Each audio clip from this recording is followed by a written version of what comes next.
Center, Sci-Ho Insurance Services, The People's Bank, Beatty Insurance, New Legacy, Jackson County Dental, Stall Insurance, Schneck Orthopedics, Royalty Companies, Bob Pointer Family of Dealerships, and Schneider Plumbing, Heating, and Air. And now, let's go out to the ballpark and join the voice of the Owls, Jay Hubbard, for Seymour Owls Baseball.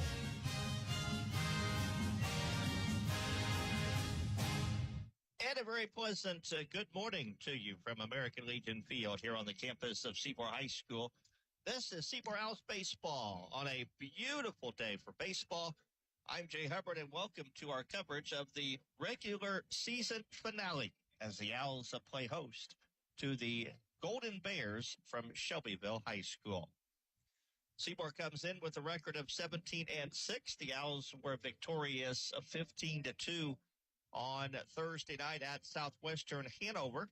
Braden Ritchie, a complete game, 2 unearned runs, striking out 14 of the 15 batters, 15 outs in a game that lasted 5 innings. As the Owls won for the third time in a row, improving their record to 17-6 on the season. Shelbyville, a new opponent. First time these two teams have played baseball.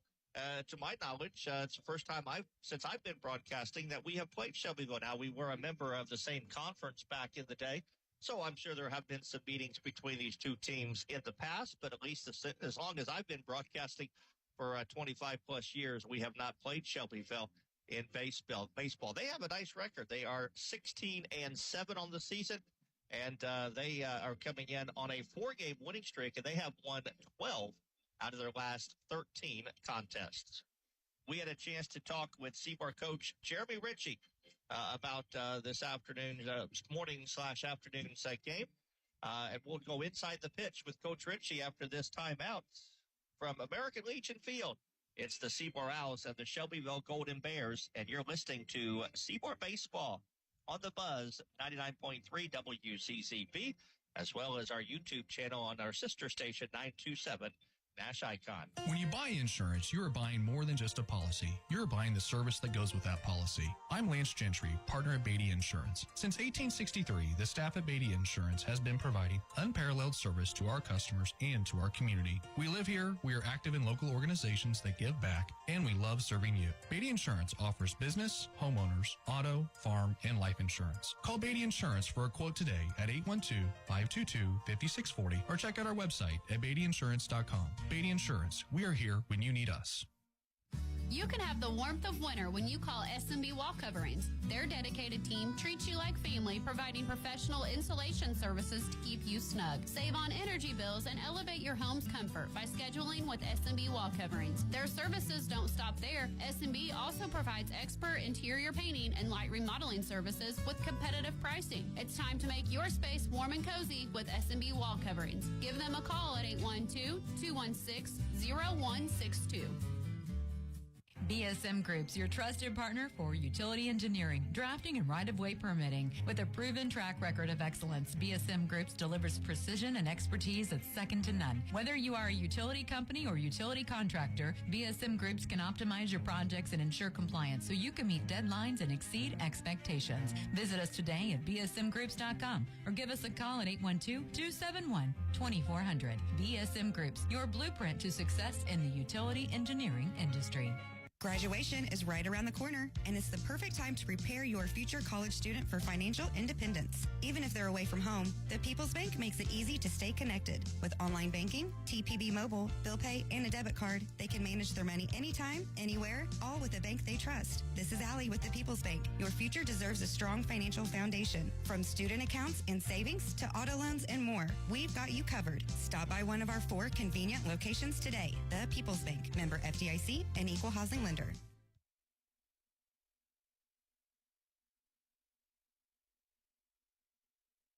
Back at American Legion Field as we go inside the pitch with head coach Jeremy Ritchie. The Owls get set to wrap up the regular season here this morning/afternoon against the Shelbyville Golden Bears. And Coach, it's we haven't really talked to you since last Wednesday when we had the conference semifinals here. We didn't have a chance to really talk to you until then. So we look back. It's been a a successful last week or so. You got a third-place win over at Bedford and a couple wins this week. And, you always say you want to be peaking as you head into tournament play, and it seems like we're at least heading in that direction. Yeah, we are. And, being successful on the field helps, but the part that I've really noticed the difference is our practices have been really good lately. I think that the guys understand, where we are in the season and what we need to do, and they have been very good in practice. And I think that our performance on the field has reflected that. But very pleased with our guys right now. They're really dialed in and they're understanding what's at stake and what we have coming up in the next week or so. So very proud of them. We put together a pretty good season to this point, it being at 17-6 going into this game today. And, we want to put one more good game together. And for these seniors, the last time playing on this field. Yeah. You got Shelbyville coming in, a new opponent, very similar record to ours. A team that obviously it's a good quality baseball team. Yes, they are. They've got a lot of talent. Obviously it starts with the Smith kid, who's a junior, he's committed to the University of Kentucky already. But they've got Dalton Jones, who was their district runner-up for Player of the Year, a big lefty that can really swing it, and some nice pieces around them. So we know that it's going to be a big game today. They've scored some runs against some big arms. I know that they last week they beat Parker Rhodes kid, who's been up to 97 miles an hour. So we know that they're going to be a pretty good team, and they've won a lot of games. I think they've won 12 of their last 13. So they're playing pretty well, and and I think it's their last game before the sectional as well. So both teams are trying to play well to get ready for next week.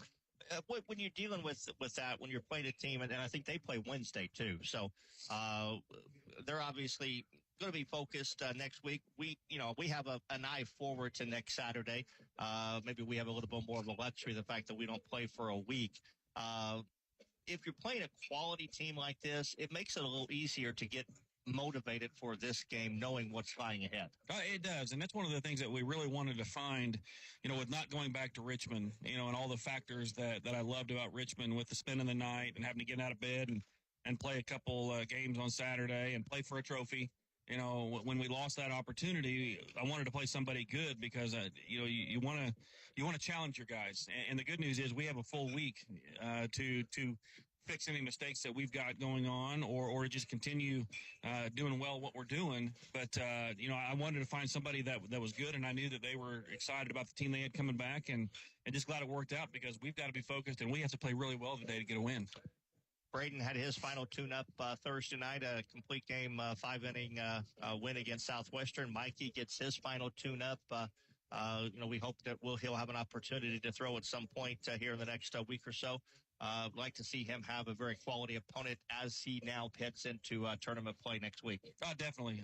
We just want him to be the same Mikey that he was last Wednesday against New Albany, because that may be the best that he has ever thrown. I agree. And if we can keep that up with those two both throwing well, I'm going to love the chances that we have going into the sectional, because we know that that's where it starts, and I feel really good about where both of them are right now, and we just want to make sure that Mikey gets his work in today and continues to build that confidence, because if those two are confident, we're going to be a tough out in the sectional, and we keep getting better offensively and buying into this style of offense that we want to play, and we had some more base hit months on Thursday night, and I'm pleased with that, because sometimes you play teams that are not as big as we are, and you think I'm going to go out and just get a bunch of hits, but these guys, without some things being called, they stuck to what we've been doing lately, and I'm really pleased with that. So if we get our pitchers throwing strikes and being effective like they've been, and the offense continuing to improve, it's going to be fun as we get into next week. Yeah, it sure will. We'll have a coach's show Wednesday. We'll talk more about the sectional then, but today we'll focus on Shelbyville. Coach, appreciate the time. Best of luck here this afternoon. Thanks, John. Go Owls. Starting lineups in the opening pitch. It's next, Seymour and Shelbyville.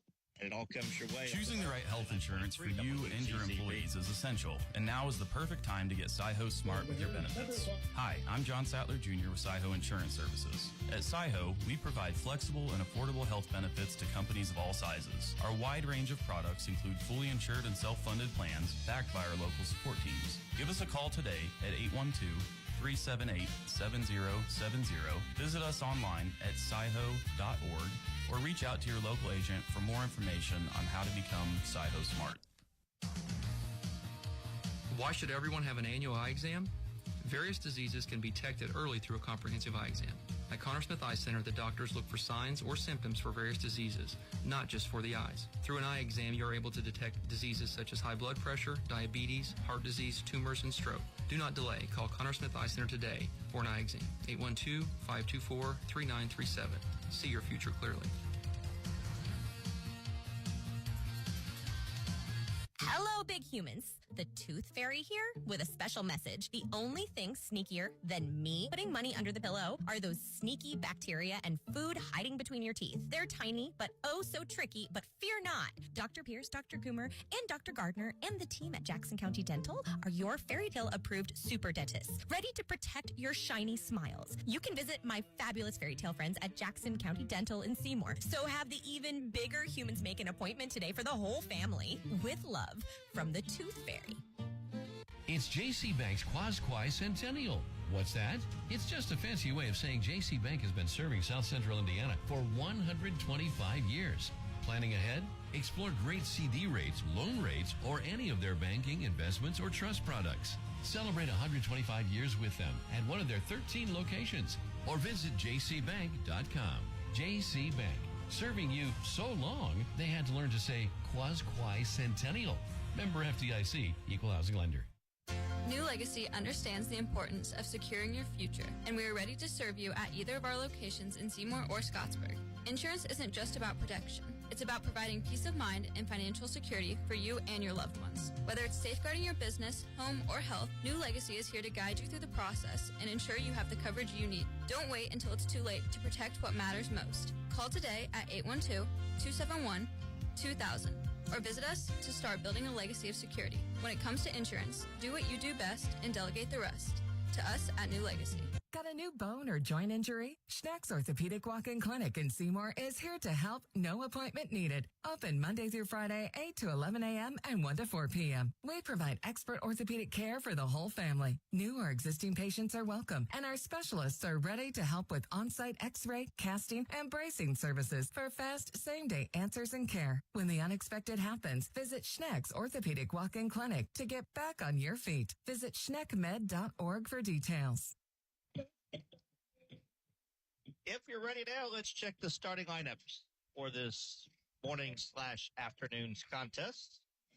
First, for the Shelbyville Golden Bears, coached by Jacob Shively. They are 16-7 on the year. Here's how they line up. Catching and leading off, Grantland Fitzgerald. Batting second at second base, Kentucky recruit Aiden Smith. Batting third at first base, Olney Central recruit Dalton Jones. Hitting fourth, the designated hitter, Gavin Fisher. Batting fifth and pitching for Shelbyville, Gavin Reed. Batting sixth, the shortstop, Reese Prickett. Hitting seventh in right field, Braden Smith. Batting eighth, the left fielder, Wes Bailey. And hitting ninth in center field, Donovan Martin. Fitzgerald, Smith, Jones, Fisher, Reed, Prickett, Smith, Bailey, Martin, and Adir Zermano at third base. He is being DH'd for. For the Owls, Coach Jeremy Ritchie lines him up this way, 17-6 on the season, leading off and playing shortstop, Brady Hart. Batting second in left field, Parker Thompson. Batting third at third base, Jackson Trueblood. Hitting fourth and pitching, Mikey Wright. Batting fifth and catching, Tyler Nicholson. The sixth batter, first baseman, Braden Ritchie. Hitting seventh in center field, Braylon Busby. Batting eighth, the DH, Matt Quagmire. And batting ninth at second base, Aaron Holmes. Hart, Thompson, Trueblood, Wright, Nicholson, Ritchie, Busby, Longmire, Holtz. Humphrey is playing right field. The umpires for this contest, behind the plate, Roger Fromer, and on the base paths, Darren Wagner. It's the Seymour Owls and the Shelbyville Golden Bears on a beautiful day for baseball. Hope you enjoy the broadcast. Let's play. As Mikey Wright ready to deliver the first pitch to left-handed batting Grantland Fitzgerald. And it is a swing and a miss, and this game is underway. 11:02 first pitch, 64 degrees game time temperature. It's a chilly day. I know it's Memorial Day weekend, and you're talking some sweatshirts and jackets. It's just not right. There's another strike, and the count now, no balls and two strikes on Fitzgerald. 262 batting average. 5 doubles, 7 RBIs. As Mikey with the 0-2, and it's taken just outside 1 and 2. Mikey batting, or a 5-1 record. His only loss was a tough luck loss to New Albany in that semifinals of the Hoosier Hills Conference. Might have been the best game he has pitched all season. Lost 2-1. And he misses outside 2-2. He's got a 1.70 ERA in 33 innings. He's allowed 8 earned runs, 17 hits, 39 strikeouts, and has walked 10. As he winds and delivers the 2-2, and he misses outside, so he was in front 0-2, now back to full 3-2. The biggest bugaboo for Mikey is hit batters. 8 hit by pitches, 8 hit batters this year, and a lot of those have been in some situations that you just are tough count situations. Here's the 3-2, and it swung on and bounced up the middle. Going to be a tough play, and Aaron Holt will not even field it. It'll go into center field, and that's a base hit. And that's how this game gets underway for the Golden Bears. A high-hopping single right up the middle. And the batter will be second baseman Aiden Smith. Aiden is just a junior, but he is a great ball player.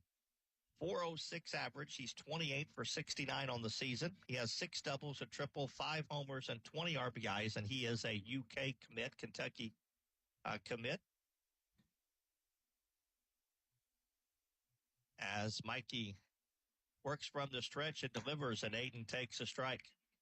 Aiden is their best pitcher. He's 5-1 on the mound this year. He'll pitch Wednesday night. They open sectional play Wednesday against Indianapolis Ron Colley.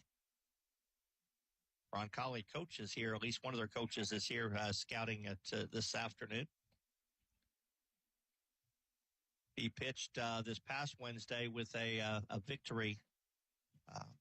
So obviously a very good baseball player in the second position. The 0-1 pitch. There goes the runner.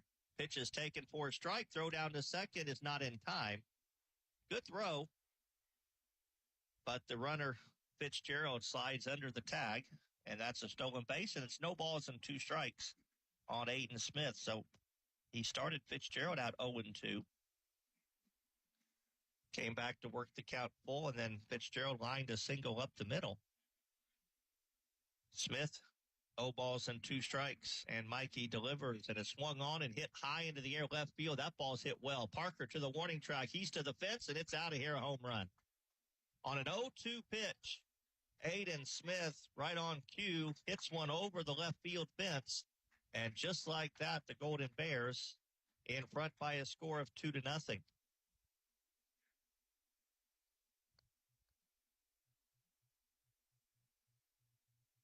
Sixth home run of the year for Aiden Smith. And the batter will be first baseman Dalton Jones. I don't know where that pitch, not the ideal 0-2 pitch to throw, but he left it up there, and Smith hit it out right on cue. Dalton Jones will bat. Jones is .425 average, 31 for 73 with 11 doubles, 3 homers, and 27 RBIs. He is signed to play at Olney Central, which is a very good junior college team just on the other side of the river from Vincennes. He swings and misses. He was the district player runner-up last year as a junior. So you say, well, he signed a junior college. There, could be circumstances for that. But I will say this, and knowing Olney Central like I do, when I spent some time at Vincennes covering Vincennes University, Olney Central is a very good baseball junior college. And Mikey misses outside with the fastball, and the count evens at 2-2 now on Jones. So he's gotten ahead of the hitters. But both of them have reached the single by Fitzgerald and the 2-run home run by Aiden Smith. As Mikey now winds and delivers the 2-2, and it's rocked it foul off first base. Defensively, the Owls line up this way. Braden Ritchie at first, Aaron Holt at second, Brady Harp at short, Jackson Trueblood at third. The outfield left to right, Parker Thompson, Braylon Busby, and Ross Pumphrey. And Tyler Nicholson, the catcher. The pitch swung on, and that ball is hit out of play, and count stays 2 balls and 2 strikes.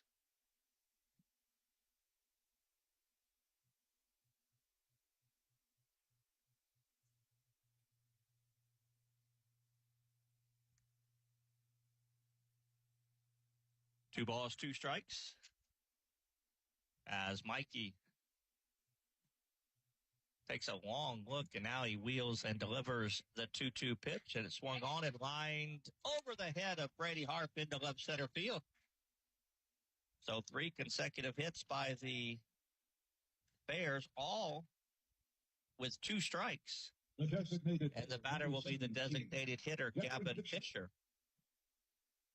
284 average, 19 for 67, with a double, triple, 1 homer, and 17 RBIs. So Shelbyville is not wasting any time, making themselves feel welcome here at American Legion Field. And the first pitch to him is a strike. Shelbyville, as mentioned, they're 16-7. They have won 8 in a row coming in. They beat Greenfield Central at a doubleheader, or actually not a doubleheader, but they play their conference games on back-to-back nights. Here's a slow roller foul. It actually hit him in the box. And the count, no balls and 2 strikes. The conference they're in, they play their conference games on Wednesday and Thursday. Or I'm sorry, Tuesday and Wednesday, back-to-back days. And they defeated Greenfield Central 5-2 on Wednesday, and then 4-2 the Tuesday before that. They swept a pair of games from Newcastle. Here's another ball hit, this one to the right side. Mikey Wright off the mound. He will field and flip to first, and they get the out of Fisher. But Jones moves up to second base, so it's not listed as a sacrifice, but it works just as well. And with 1 out, the batter will be the pitcher, Gavin Reed. Swept a pair of games from lost from Newcastle. They beat Hamilton Heights. They swept a couple games from conference team Yorktown. Their last loss was back on May 5th when they lost to Columbus North 9-8. A couple other games of that they have played with common opponents. They lost to Whiteland 7-1. And that's it. Whiteland and Columbus North were the only 2 teams that these 2 teams have in common. Here's a rocket back into left center field, but that'll hang up long enough for Parker Thompson to track down. So Gavin Reed hits the first pitch into left center. Thompson makes the catch, and with 2 outs, it'll be the shortstop, Reese Pickett. Pickett at 294 average, 20 for 68 on the year, 3 doubles, a homer, and 8 RBIs. As Mikey tries to get out of this with the minimal damage here of the 2 runs, and he misses way inside. Prickett had to back out. And that's the first pitch now, the first time that Mikey has thrown a ball as the first pitch. It's been a strike to the first 4 hitters. And there's a strike, and the count now goes to 1 ball and 1 strike. The Owls riding a 3-game winning streak, victories over Southwestern Hanover, Henryville, and Bedford North Lawrence. There's a pitch that misses just off the plate. And the count now 2 balls and a strike on Mikey Wright. Or on the Prickett. Mikey Wright checks the runner out at second and delivers. And it swung on and bounced to the left side. And Brady Harp fields, throws across the diamond. A nice stretch by Braden Ritchie to get Prickett. And that'll end the inning. But a 2-run home run by Aiden Smith has given Shelbyville an early 2-0 lead. You're listening to Seymour Baseball on the Buzz, 99.3 WZZB. Royalty Roofing understands the importance of a sturdy roof beyond just aesthetics. As your shield against the elements, a well-maintained roof safeguards your home and business. Royalty Roofing services extend beyond roofing. We also offer gutter and siding installations for comprehensive protection. With our expertise, we handle insurance claims seamlessly and offer flexible financing options, ensuring your peace of mind throughout the entire process. For quality roofing solutions and exceptional service, contact us at Royalty Roofing at 812-523-8392 to protect your property. Bob Pointer Family Dealerships is the #1 pre-owned dealer in South Central Indiana and 17th in the entire state. Hello, this is JB Hackman. Bob Pointer not only sells pre-owned vehicles, we buy them too. Your car is probably worth more than you think. Get a cash offer in under a minute. Head over to bobpointergm.com/radio or stop by the dealership for an appraisal. Bob Pointer Family Dealerships, where we sell and buy pre-owned vehicles. Thanks and have a great day.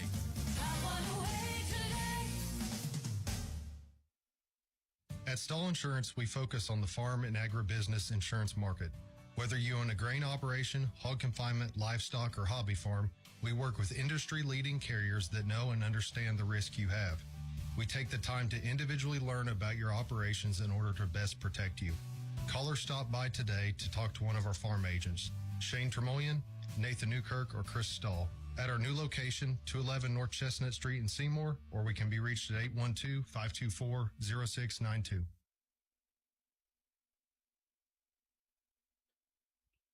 So the Owls come to bat for the first time, and they trail 2-0.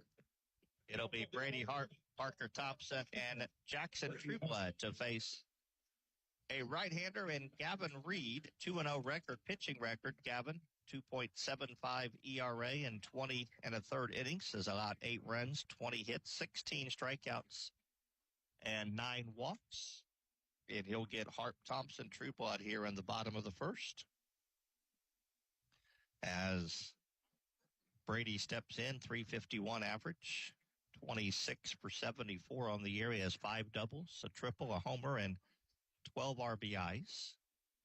As Reed delivers the first pitch, and it's a fastball taken high, ball 1. Owls in their purple uniforms today with the SHS across the chest. Here's a high pop-up. Catcher is taking a look, and he will not have room as it will actually hit in play, but it made contact with the net. So that puts it out of play, and that's a strike, and the count evens at a ball and a strike now on Brady Hart. White pants to go along with the SHS across the jerseys. Shelbyville in their all-black pinstripe uniforms. As Gavin Reed delivers, and the pitch misses up 2-1. Owls playing the Gold Bears for the first time. Normally, the last game of the regular season, it has been in past. They've played Eastern Pekin on a Monday before sectional week. Here's a foul ball. But this was a weekend normally that the Owls would be in Richmond. They played in the Richmond tourney, but Richmond moved their tourney up a week this year. And it was the same week that the Owls played in the conference tournament, so they were not able to attend. So had to find a replacement for this weekend, and Shelbyville had an opening. And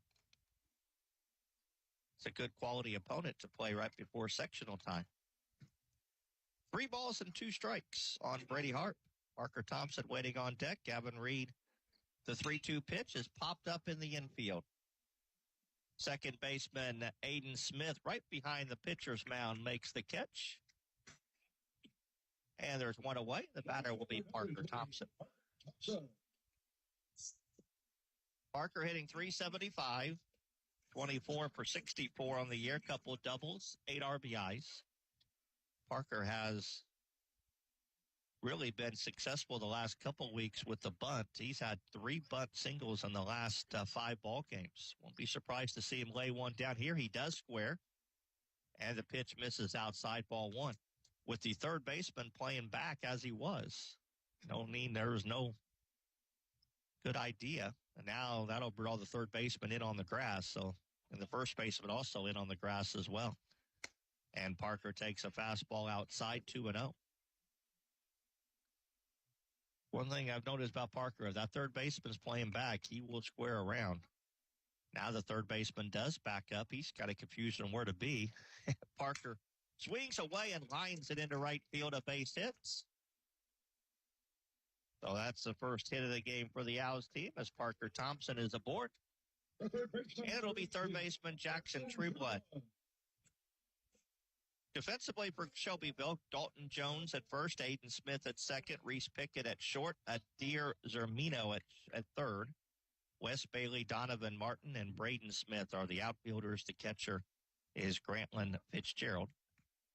As Reed works now with the runner on as Parker gets his lead at first and a quick throw to first, and Thompson is back. Parker has 9 stolen bases. The Owls have swiped 58 as a team.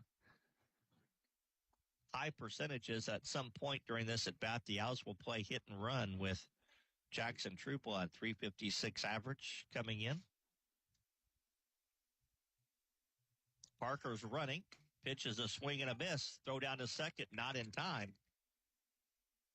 A stolen base, and Parker had that stolen easily. Yeah, as we're playing hit and run, Jackson failed to make contact, but Parker had a stolen base, his 9th swipe of the year, 10th swipe of the year, and he's in scoring position with 1 out. And a no ball, 1 strike count on Jackson Trueblood. Jackson, 21 for 59 on the year, 4 doubles, 11 RBIs.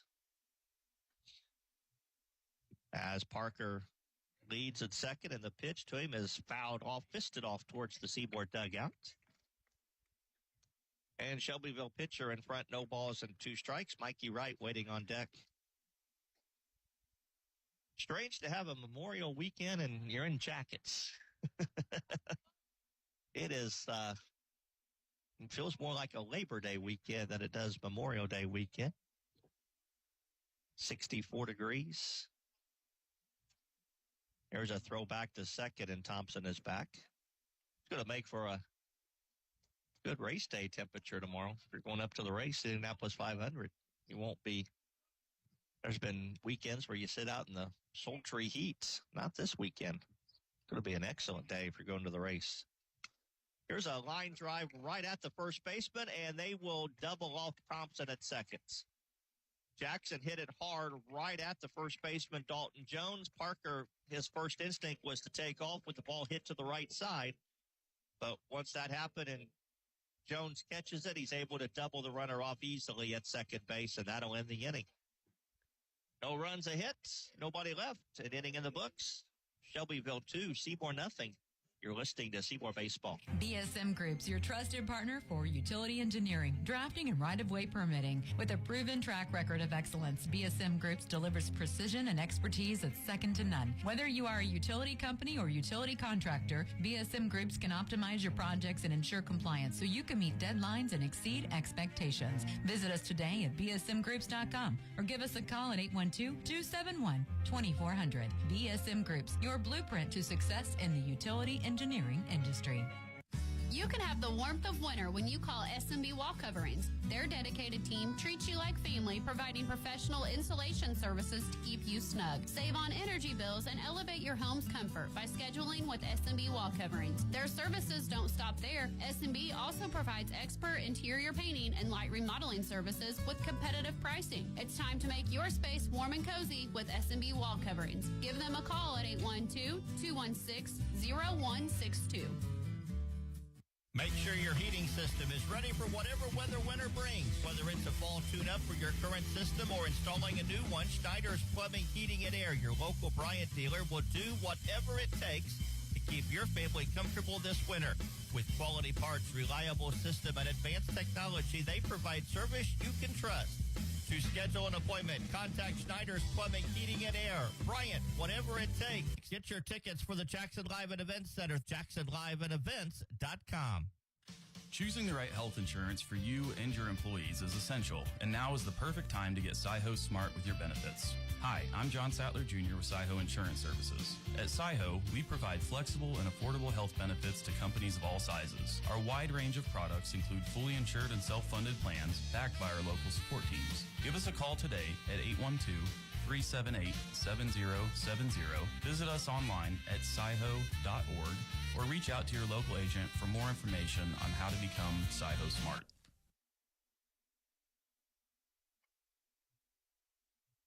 Top of the second inning, 2-0. Shelbyville in front on the 2-run homer in the top of the first for Aiden Smith. And Braden Smith, his younger brother, will lead off 7, 8, and 9 against Mikey Wright. Braden, 274 batting average. He's a sophomore. And the 1-0 pitch is a swing and a miss. 1 ball, 1 strike. 17 for 62 on the year, 4 doubles, a triple, 2 homers, and 11 RBIs. And the 1-1 pitch, and a check swing on a pitch up, 2-1. Good crowd on hand here today on this afternoon for baseball. Decent Shelbyville contingent on this Saturday morning.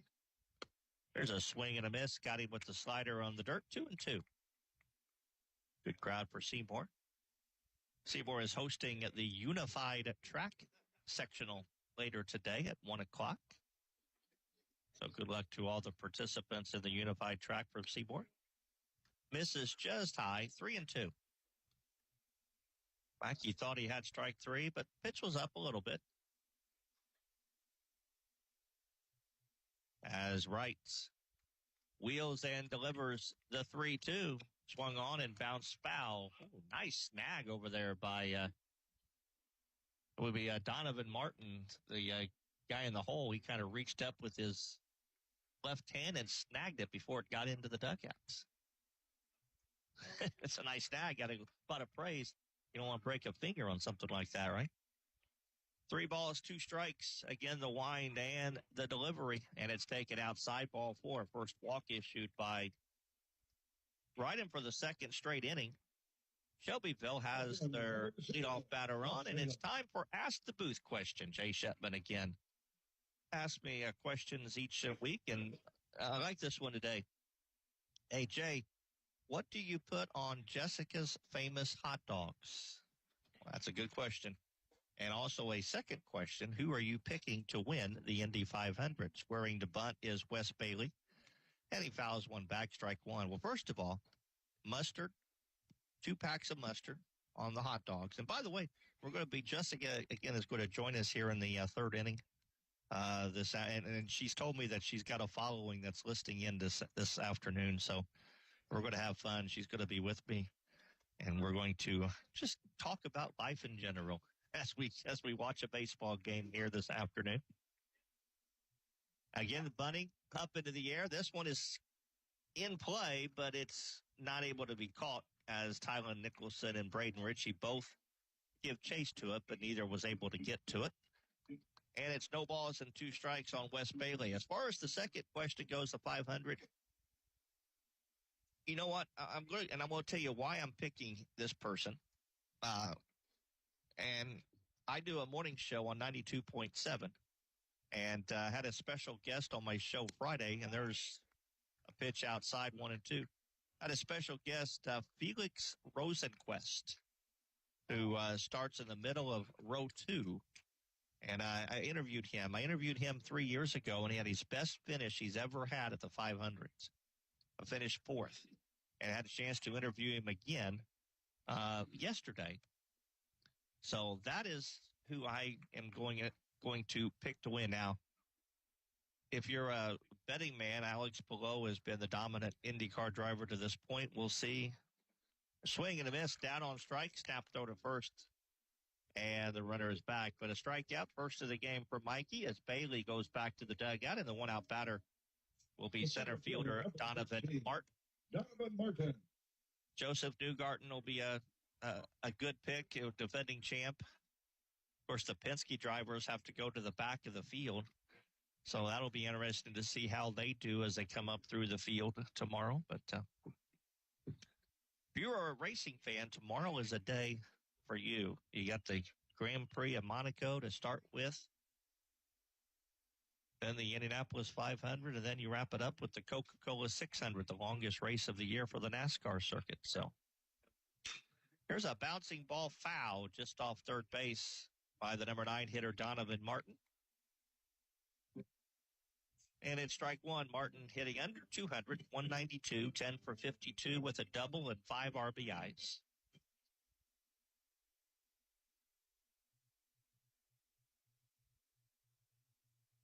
As Mikey Wright works with a runner at first base and 1 out, top of the second. The stretch. And the pitch, there goes the runner, hit and run. Ball is popped up Braden Ritchie has a play on it, and they might have a double play. Ritchie will catch it, and he'll flip to Mikey Wright covering before the runner is able to get back. And the Owls turn a double play here in the top of the second, just as Shelbyville did at the bottom of the first inning. We go to the bottom of the second. It remains 2-0 Shelbyville. You're listening to Seymour Baseball. It's J.C. Bank's Quasquai Centennial. What's that? It's just a fancy way of saying J.C. Bank has been serving South Central Indiana for 125 years. Planning ahead? Explore great CD rates, loan rates, or any of their banking, investments, or trust products. Celebrate 125 years with them at one of their 13 locations or visit jcbank.com. J.C. Bank, serving you so long, they had to learn to say Quasquai Centennial. Member FDIC, Equal Housing Lender. The doctors at Connor Smith Eye Center in Seymour are proud to have cared for the vision needs of the community since 1998. From children to senior citizens, from a first eye exam to specialized eye care, Connor Smith Eye Center is here for you. Don't miss your yearly exam. Make your appointment today. Connor Smith Eye Center, 812-524-3937. See your future clearly.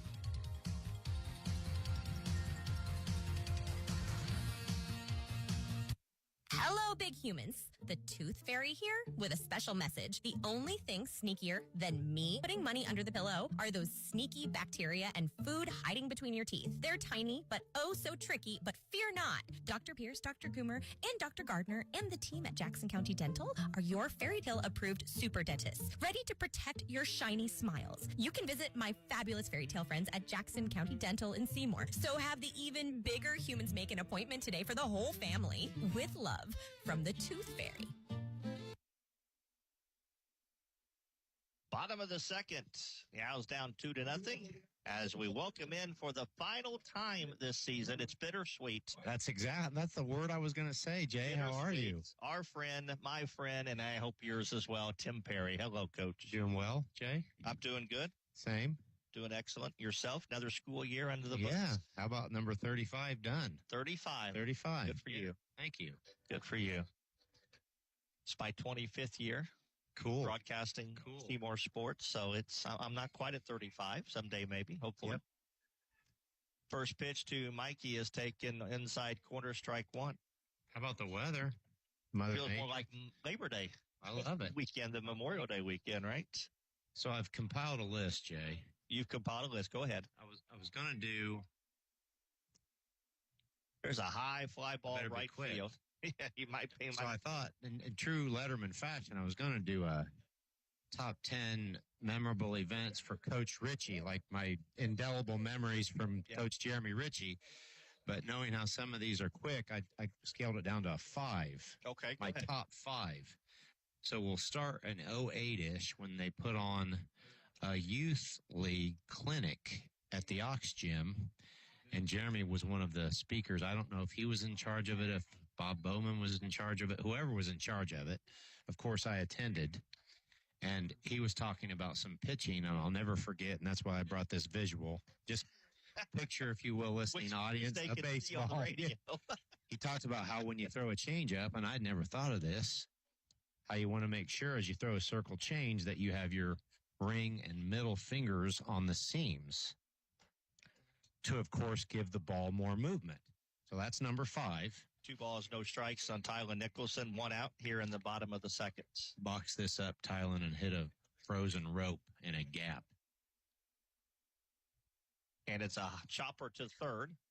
Fielded there by Zamero across the diamond in time. All right. Number 4. Better go quick here. So when the boys, when Allen's group, when they were 12U and they were Elkhart, close to making it to Pennsylvania, Coach Jeremy Ritchie made the trip. Yes, he did. And, you know, does that not say everything about Coach Jeremy Ritchie? Absolutely. Number 3, 200th win against Clarksville. Okay. That was what, 18? I'm thinking maybe. Yeah. 100th win. Yeah, we'll go 100th win. Yeah, correct. That's right. Yeah. If we're going, because the number 1's going to be the most memorable. Yeah, that's why you're here, Jay. So 100th win against Clarksville, right? That's number 3. 200th win, Salem, that Friday night game. Now, I don't care if you're going to tell me I'm not allowed to do this, because I'm going to do this. Ball is fouled out of One ball, two strikes. Let's go ahead and say, let's call this a future event that will be memorable. I know what you're going to say.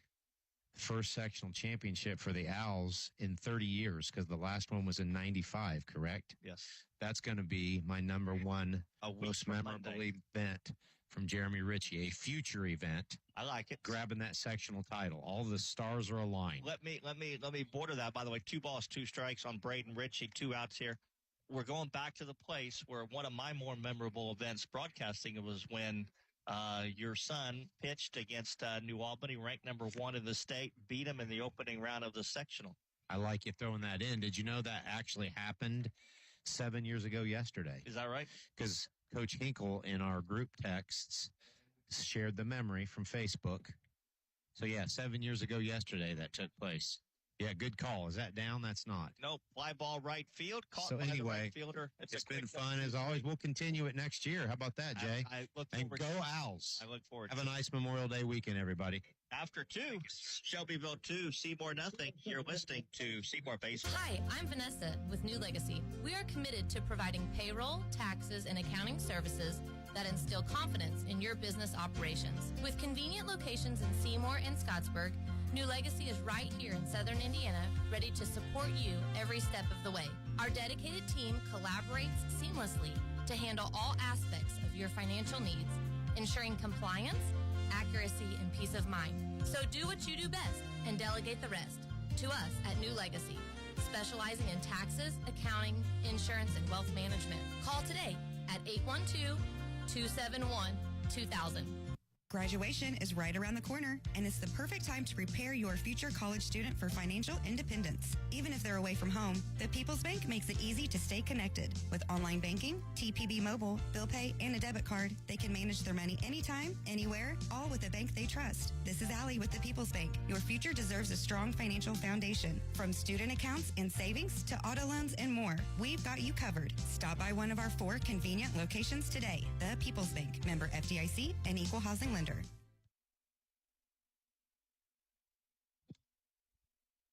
That is yours. 2 innings in the book. The Owls trail 2-0 as Shelbyville comes up in the top of the 3rd inning. And we are joined, special guest with us this morning, our good friend, and she has become known to you listening out there as my scoreboard reporter, Mrs. Jessica Fields. Good morning. How are you? Good morning, Jay. I'm good. How are you? Good. Thank you for being here. This all started, I asked you on the air during the Bedford game. It was. If you need to come and be a part of the radio broadcast on this Saturday. And I figured you would say, no, thank you. And her response was, I'm there. Let's do it. And so you're here. Here we are. Spending time. And we thank you for being here. Hopefully we can maybe get some runs when we come to bat in the bottom of the 3rd while you're here. I hope so, too. No balls, 2 strikes on Grantland Fitzgerald, who led off the game with a single and then came around to score. Now, you were one of the scoreboard, Ask the Booth question today from Jay Shepman. There's a swing and a miss, so 3-pitch strikeout for Mikey. Nice job, Mikey. And now you listen, so you know Jay Shepman asked a question, and today's question is, what do you put on Jessica's famous hot dogs? And I said 2 packs of mustard. 2 packs. Your hot dogs, by the way, Jessica's in charge of the concessions for the basketball and football games and over at the track. And hot dogs this year were tremendous. Thank you. They were awesome. They were the best around. Nobody touched them. No other place touched them by far. So I can't give out my secret recipe. Don't give out your secret recipe. Nope. But they were tremendous. Thank you. Always enjoyed one, and you were very kind enough to allow me to enjoy one every game. There's a foul ball back, and the count, no balls, 2 strikes on Aiden Smith, who launched a 2-run homer. This kid going to play at Kentucky next year, or in 2 years. 2 years. He's a junior. It's a UK commit. He certainly looked up to that in the 1st inning. Now, did you play sports in high school? I did. Were you a sports? What did you play? I ran track and cross country. Okay, so you were a runner. Yes. Hated every minute of it, but I did it. Were you a distance runner in track too then, since you ran cross country? Yes, I did the 400 and the 4x4 relay. There was a ball that ricocheted off Mikey. Aiden Smith's going to round first, and he's going to be at second base with a double. My goodness, he hit that ball hard right off the foot of Mikey. The ball ricocheted towards Braden, who tried to dive and get that barehanded, but it went past him, and Aiden Smith he can run too. By yes, golly. He can. He was around first base, and he's at second with probably the shortest double he'll ever have. Well, that ball was hit hard, right back off. Right off his leg. So what events did you run in track? So I did the 400 and then it was the 400-meter relay. Look, you're up here, and even Mr. Kirk Mann's makes an appearance just to hear you on the all third. Smiles from that man. She is, absolutely. That's why she's here. Here is Dalton Jones, who singled back in the first inning. We got a press box full of people today. It's the place to be. You're going to be here.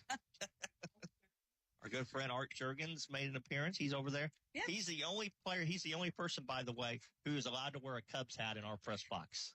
Yeah. That includes you, Mr. Bands. Yeah, we told Jurgie he was the only person who could wear a Cubs hat because we're a bunch of Reds fans. That's right. 1 ball, 1 strike on Dalton Jones. And the pitch, and that's a strike 1 and 2. So you have, how long have you're a teacher at Seymour? I have study hall classes. Study hall classes. Yes. Okay. You're kind of you're the student, the break, when they get a break, you're the kind of person that entertains them, right? Yes.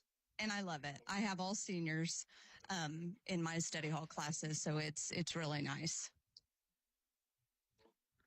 1 ball, 2 strikes on Dalton Jones with Aiden Smith out at second base, and the pitch hit into center field. Braylon Busby going back. He's going to make the catch. Tagging is Smith, and he will come over to third base and make that. So a nice Dalton Jones fly ball to center. Smith goes to third base, and with 2 outs, it'll be the designated hitter, Calvin Fisher. So one of the reasons why I have Jessica up here is because you kind of became known as my scoreboard reporter. Keeping you updated.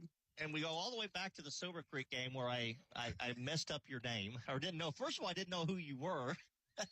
Didn't have my number saved. Didn't have her number saved. So she sends me a text, and I said, "Who is this?" And she says, only the greatest hot dog maker in Seymour history. So I felt bad about that. Then I called you by your maiden name. Yes. And you said Jessica Carpenter. And I had people comment on that. Didn't you mean Jessica Fields? So I messed that up royally twice. But she continuously kept me updated this year on how the JV team was doing because your son is a freshman. He's a freshman. Max, yes. Played on the freshman and JV teams. The purple and the black team, yep. So she did a lot of that update. And then she would update me, even when she wasn't at the game, she would update me with what was happening. Well, I still had concession duties. So there were times that I was listening to the varsity game, watching the JV game on Game Changer, and running concessions at a track meet or anything else that was going on. And I believe I called you Superwoman, and Mr. Kirk Mans was sitting in here, and he nodded his head, yes, she is. Here's the 1-2 pitch, outside, 2 balls and 2 strikes. So as a baseball mom, you have traveled a lot with travel baseball, I am sure. And very much. Yes. You have a lot of baseball moms that are listening in today, I'm hoping. Yes. Listening to see a lot of them in the bleachers right now. A lot of them are sitting on the bleachers listening. Yep. I like that. Okay.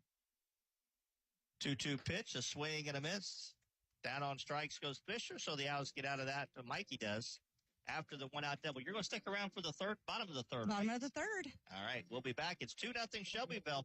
As we go to the bottom of the third, you're listening to Seymour Baseball. Got a new bone or joint injury? Schneck's Orthopedic Walk-In Clinic in Seymour is here to help. No appointment needed. Open Monday through Friday, 8 to 11 a.m. and 1 to 4 p.m. We provide expert orthopedic care for the whole family. New or existing patients are welcome, and our specialists are ready to help with on-site x-ray, casting, and bracing services for fast, same-day answers and care. When the unexpected happens, visit Schneck's Orthopedic Walk-In Clinic to get back on your feet. Visit schneckmed.org for details.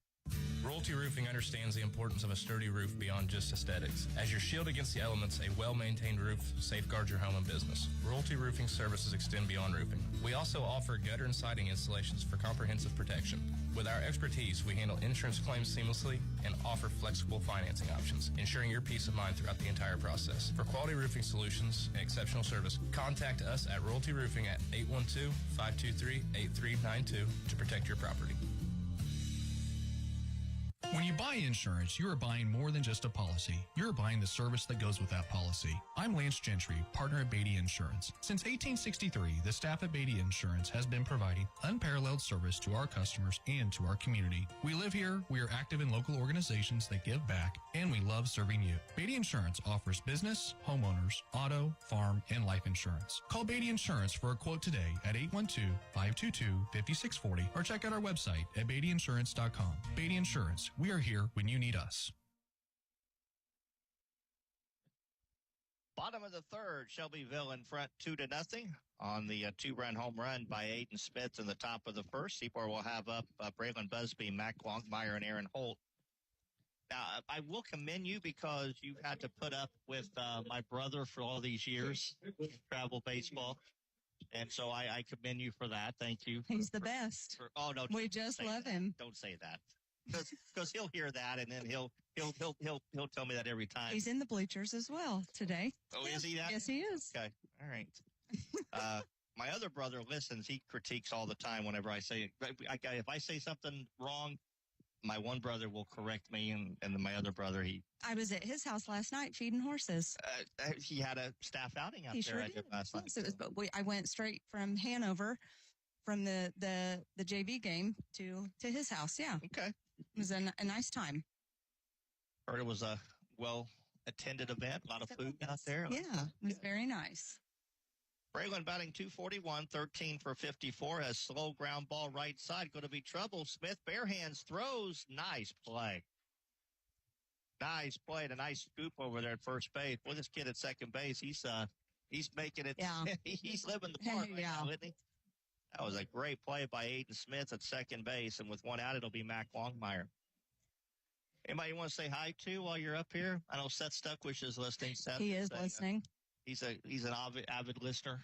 He always is. He always is listening. Seth, I hope you're having a great Saturday. Enjoying his last 2 weeks as a single man. Yeah.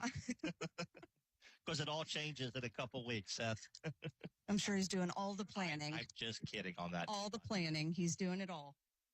I'm sure he is, yeah. His number one job is stay out of the way. That's right. 2 balls, no strikes on Mac Longmire.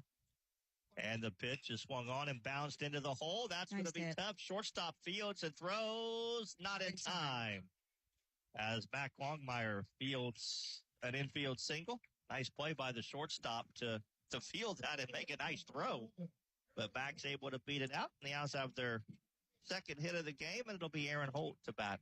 How'd the JV team do last night at Southwestern? They won 14-5. Good finish to the season. Good finish to the season. They had a really, really nice game. Everybody contributed. It was great. Well, since you're sitting here, I'll give you a chance. How did Max do? He did well. He had a hit, his first at bat. He struck out his second.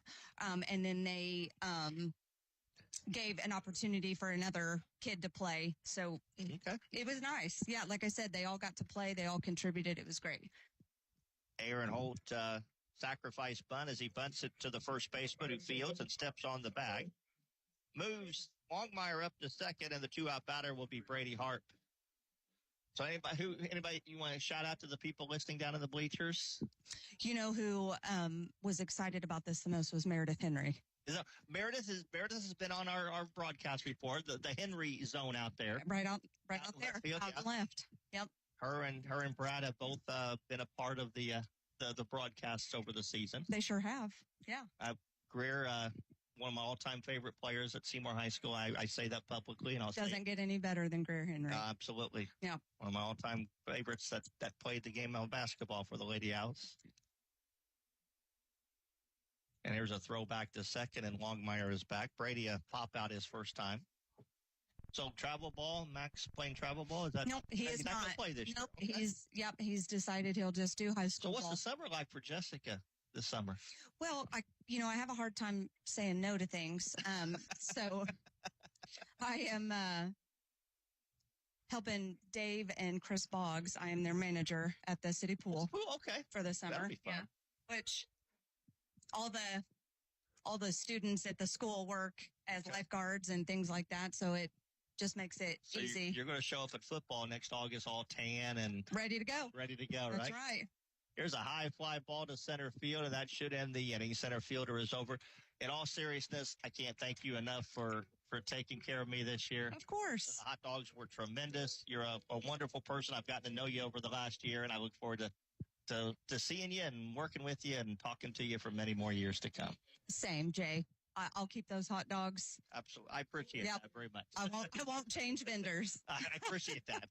It's been a pleasure. Thank you. 2-0 Shelbyville. We go to the fourth. You're listening to Seymour Baseball. Bob Pointer Family Dealerships is the #1 pre-owned dealer in South Central Indiana and 17th in the entire state. Hello, this is JB Hackman. Bob Pointer not only sells pre-owned vehicles, we buy them too. Your car is probably worth more than you think. Get a cash offer in under a minute. Head over to bobpointergm.com/radio or stop by the dealership for an appraisal. Bob Pointer Family Dealerships, where we sell and buy pre-owned vehicles. Thanks and have a great day.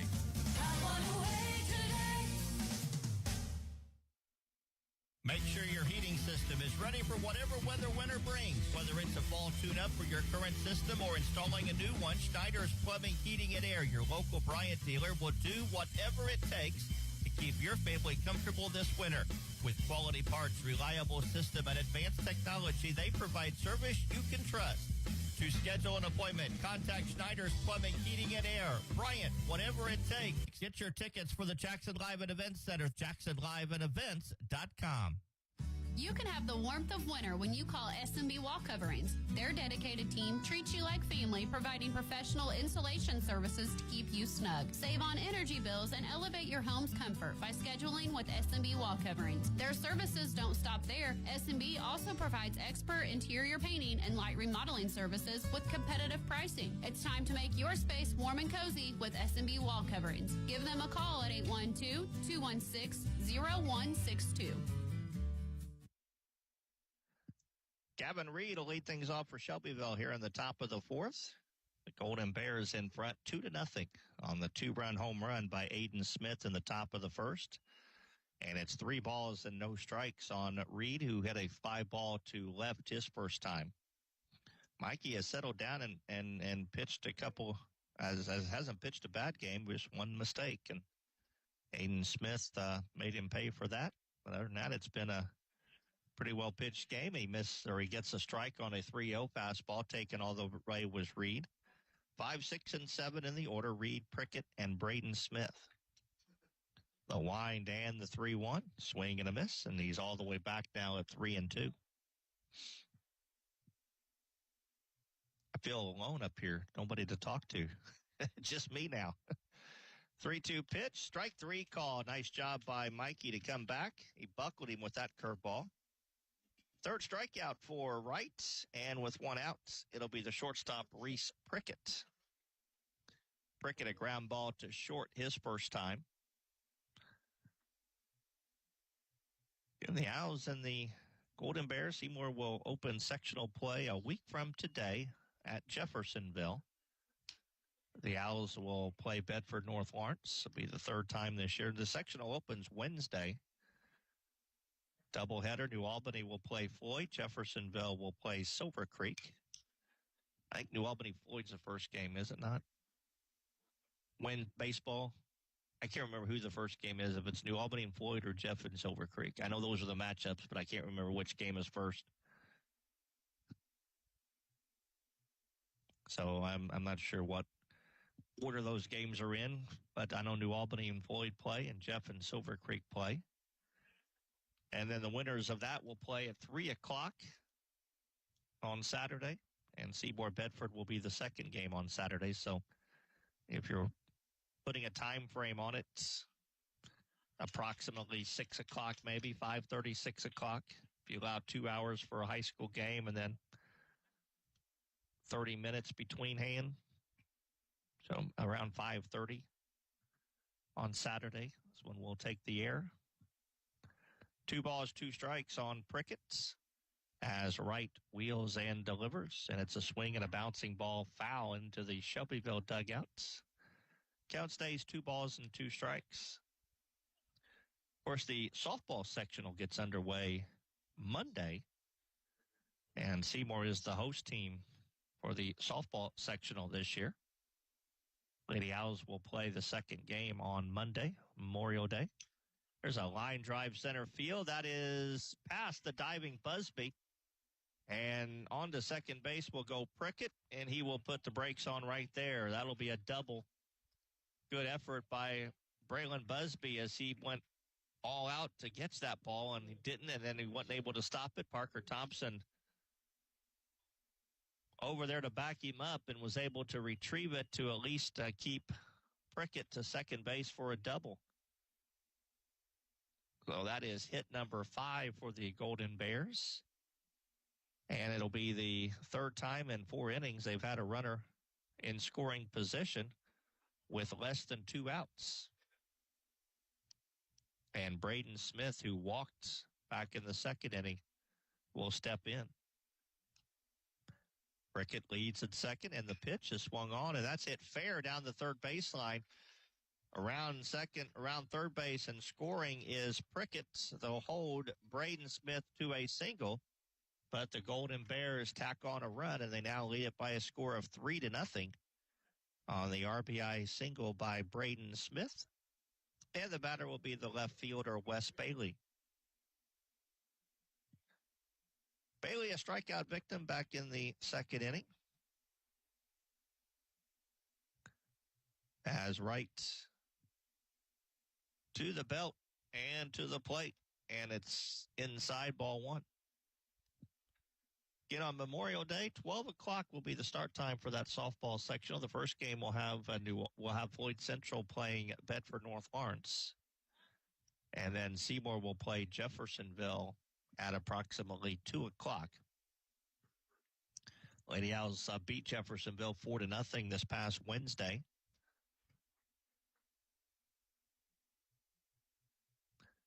There's a strike call. Oh, no. 2-0. That pitch missed inside, I guess. And then Tuesday, the winner of the Seymour-Jeff game will play New Albany at 5:30. With the championship game slated for 6:30 Thursday night. And again, all the Seymour games will be right here on 99.3. So we hope we'll be with you Monday, Tuesday, Thursday of next week, and then Saturday, and hopefully again the following Monday for the championship of baseball. There's a strike, 3-1.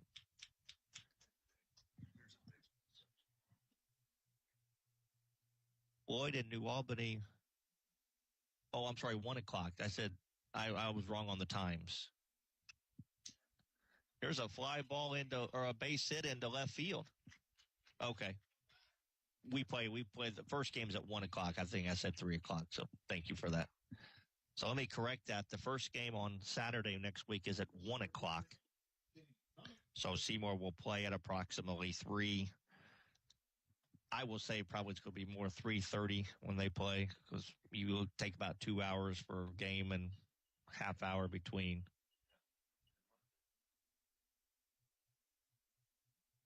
Well, we play the first game.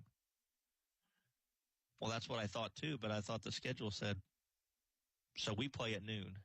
Oh, that's right, we do. I'm sorry. See, you need to be sitting over here. I'm all messed up. All right. Let's just forget everything I said to this point, and we'll start over. In the meantime, it's Donovan Martin batting, and there's a strike, 1 ball, 1 strike. The Golden Bears with 2 on and 1 out. So Seymour and Jeffersonville will play the first game on Monday at 12 noon. At least I had the times right on that. And then Bedford North Lawrence and Floyd Central will play the second game on Monday. And the times next Saturday, the first game is at 1 o'clock, so Seymour will play about 3:30 on next Saturday. Pitch outside, 2 balls and 2 strikes on Donovan Martin. Shelbyville has 2 on with 1 out. Here in the top of the 4th, they've already scored a run. They lead it 3-0. Mikey trying to get a big out here of Martin before the top of the order comes in. The runners are breaking, and the ball is hit foul off third base. So Coach Shively put both runners in motion.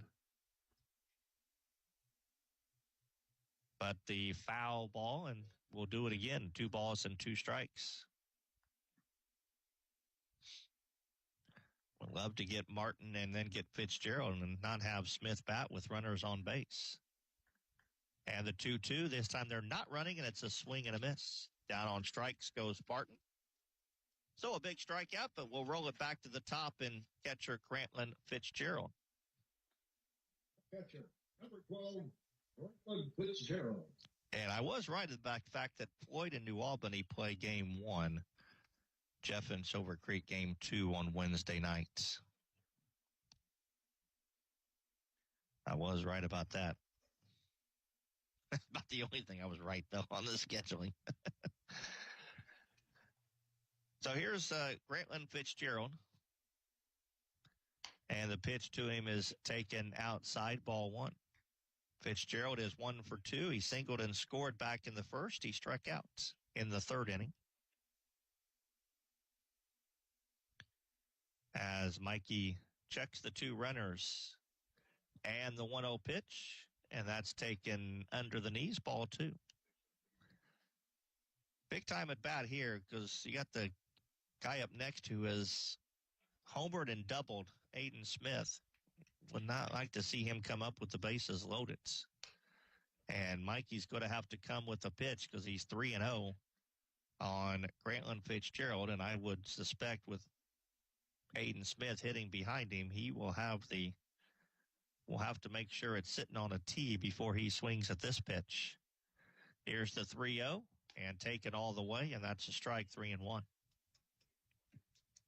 They fell behind 3-0 on the opening batter here in the inning, Reed, before he came back and got the strikeout. He's 3-1, and he gets the 3-2 as Fitzgerald swings and misses, and the runners will be moving on the pitch.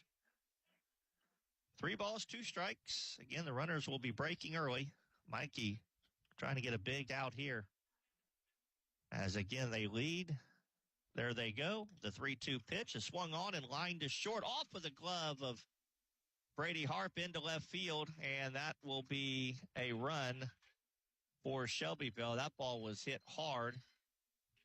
The umpire, Darren Wagner, base umpire, he was kind of in the line of sight and did his best to get out of the way, and that may have deterred Brady Harp from seeing the ball very well because it got on him just as quickly as he could, and Darren Wagner is talking to Brady, and I think just saying, hey, I'm sorry. That ball was hit hard. That'll be a base hit and RBI for Fitzgerald. Moving to third base is Bailey, and now Aiden Smith will bat with runners at the corners and a 4-0 ball game. And the first pitch to him is a fastball taken for a strike. Smith homered back in the first. In the 3rd inning, he hit one off with a foot of Mikey Wright. Ricocheted all the way over. Braden Ritchie tried to make a barehanded dive for it and couldn't. And Smith went all the way to the second base with the double. And the 0-1 pitch, the runner has faked the run, and the pitch taken outside, ball 1-1. Smith, a 4.06 average, 28 coming in, 4.06. He's 2 for 2, so he's raised that up a few notches. 6 home runs, 22 RBIs. And the 1-1. And he misses outside, 2-1.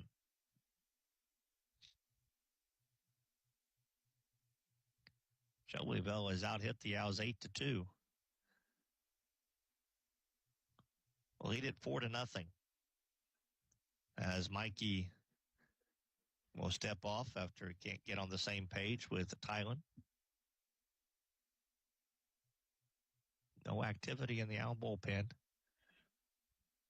Yeah, the runners lead at first and third, and now a throw to first, and the ball gets past Braden Ritchie and in to score will come Bailey. So that's an errant pickoff throw, first error of the game, and that will allow the fifth runner to score. It's now a 5-0 ball game. On to second base goes Fitzgerald. And now a 2-ball, 1-strike count on Aiden Smith. And the pitch. Curveball misses outside, 3-1.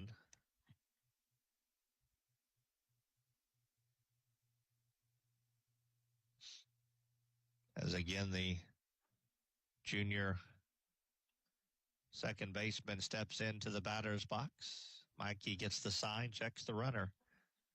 And the 3-1 on its way. Misses high, ball 4. So he walks Smith.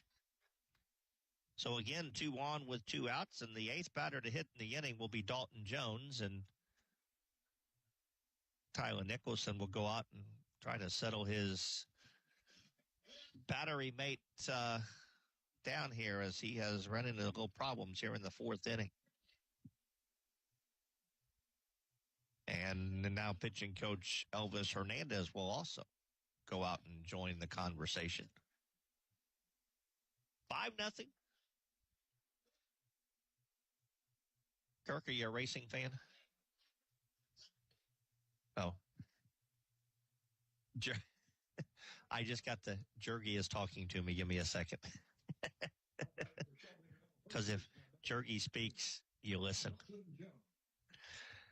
Dalton Jones will be the batter. 1-2. 1-4-2. He singled back in the first inning.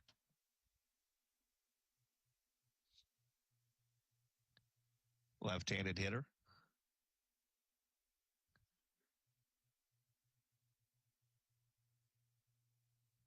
And the first pitch to him is taken high, ball 1. See if the Owls get some activity in their bullpen.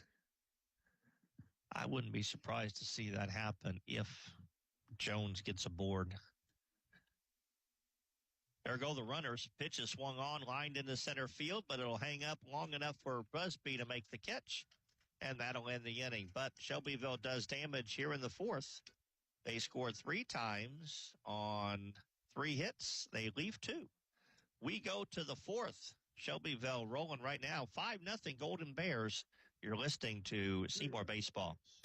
Have you recently reviewed your home and auto insurance policies? Do you have adequate coverage in place? We at Stoll Insurance are here to help. Come see us at our new location, 211 North Chestnut Street in Seymour. Our agents Shane Tremoyan, Jennifer Skidmore, Nathan Newkirk, Ben Stahl, and Chris Stahl can help evaluate your current policies and make sure proper coverage is in place. That's Stoll Insurance at 812-524-0692 or come see us at 211 North Chestnut Street across from City Hall.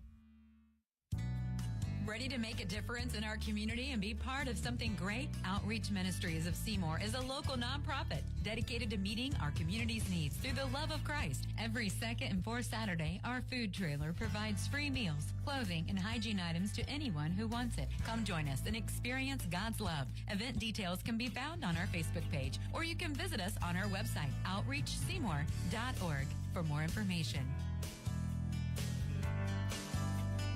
It's J.C. Bank's Quasquai Centennial. What's that? It's just a fancy way of saying J.C. Bank has been serving South Central Indiana for 125 years.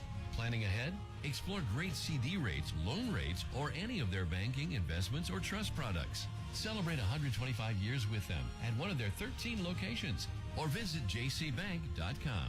J.C. Bank, serving you so long they had to learn to say Quasquai Centennial. Member FDIC, Equal Housing Lender. Many people don't know our eyes are a window into our health. That is why at Connor Smith Eye Center, Doctors Brooks, Lambring, and Smith believe it is very important to have a complete eye exam once a year. If you are diabetic, you are more likely to develop retinal damage to the eye. During a regular eye exam, your eye doctor can monitor the signs leading to this problem. Do not wait until it is too late to treat. Visit their website at www.connorsmitheyecenter.com for more information or call for an appointment today at 812-524-3937. See your future clearly. Well, the Owls have some work to do. Down 5-0 now as they bat here in the bottom of the 4th. Parker Thompson, Jackson Trueblood, and Mikey Wright to lead things off middle of the order. Got to make some headways against the right-hander Gavin Reed. Parker squares to bunt, third base side. Third baseman Fields throws, got him. I will say this, Shelbyville's defense has been point on. They have made some fantastic plays. That was a great bunt by Parker, but the third baseman, Zervino, charges. He fields all in one motion, throws to first in time to get Parker, and with one out, the batter will be Jackson Trueblood.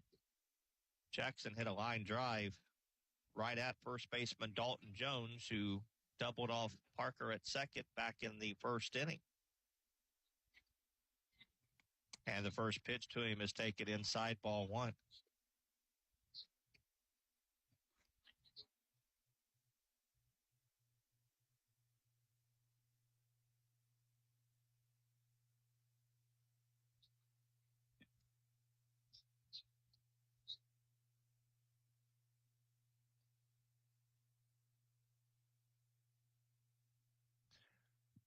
Two balls, no strikes. 2 balls, no strikes on Trueblood. And that ball is hit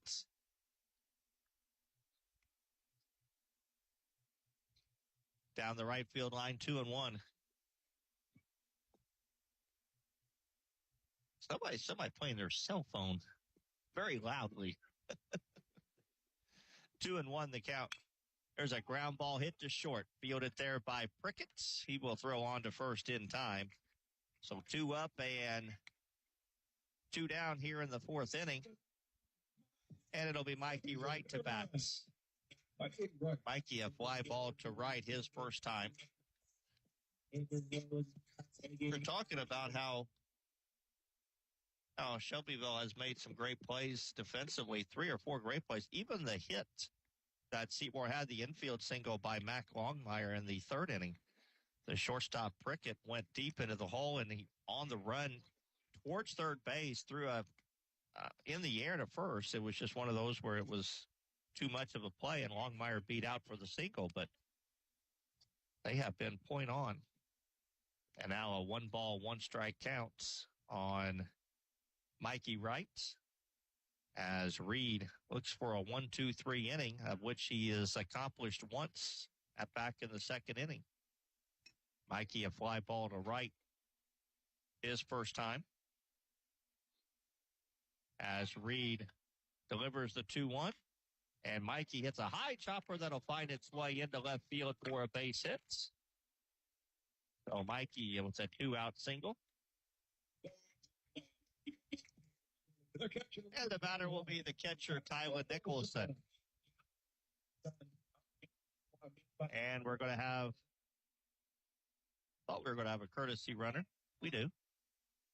Nope. Mikey's going to stay in and run. And Tyler, a bouncing ball to third his first time. And the pitch taken for a strike.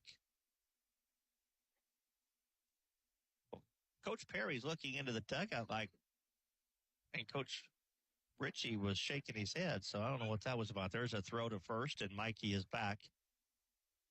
Normally the Owls do a courtesy runner for the pitcher, but apparently choosing not to here in this instance. As Tylen waits on the 0-1, and he swings, and it's a high fly ball straight away center field. Donovan Martin back a couple of steps. He will make the catch, and that'll be the inning. The Owls get a 2-out hit. We go to the fifth. Shelbyville 5, Seymour nothing. You're listening to Seymour Baseball. Choosing the right health insurance for you and your employees is essential, and now is the perfect time to get Seyho Smart with your benefits. Hi, I'm John Sattler Jr. with Seyho Insurance Services. At Seyho, we provide flexible and affordable health benefits to companies of all sizes. Our wide range of products include fully insured and self-funded plans backed by our local support teams. Give us a call today at 812-378-7070. Visit us online at seyho.org or reach out to your local agent for more information on how to become Seyho Smart. Hello, big humans. The Tooth Fairy here with a special message. The only thing sneakier than me putting money under the pillow are those sneaky bacteria and food hiding between your teeth. They're tiny, but oh so tricky, but fear not. Dr. Pierce, Dr. Coomer, and Dr. Gardner and the team at Jackson County Dental are your fairy tale approved super dentists, ready to protect your shiny smiles. You can visit my fabulous fairy tale friends at Jackson County Dental in Seymour. So have the even bigger humans make an appointment today for the whole family. With love from the Tooth Fairy. Owls have a new pitcher as Brady Hart takes over on the mound for Seymour. Brady making his 7th appearance. He's 2-2 with a 1.83 ERA. 30 2/3 innings, has given up 8 runs, 25 hits, has struck out 41 and walked 13. He takes over for Mikey, who goes 4 innings, 5 runs, 4 of which were earned, 8 hits.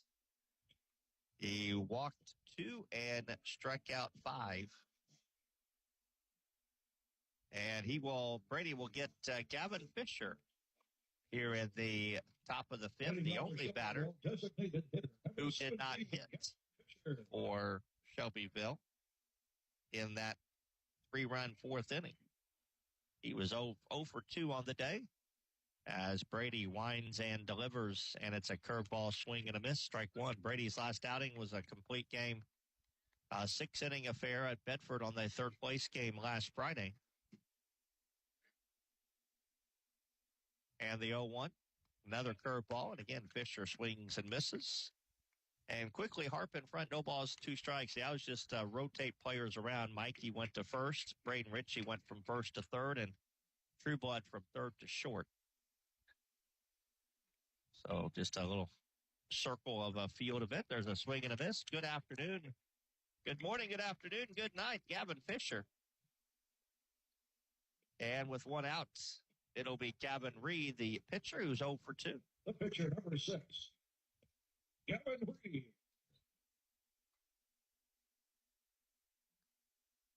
Last game for the Owls here at American Legion Field this year is the regular season finale. And although not official, I think anybody within the program knows that Coach Ritchie is going to hang up his coaching hats at the end of this season. So his last game, as Coach Perry was referring to the all-time Coach Ritchie moments. Pitch is outside, 2-1. As Brady winds and delivers, and it's lined into right field, a base hit. So Gavin Reed gets a single as the Golden Bears hit parade continues. And we're going to have a courtesy runner at first for Shelbyville. As let's see who that is. Can't read their numbers.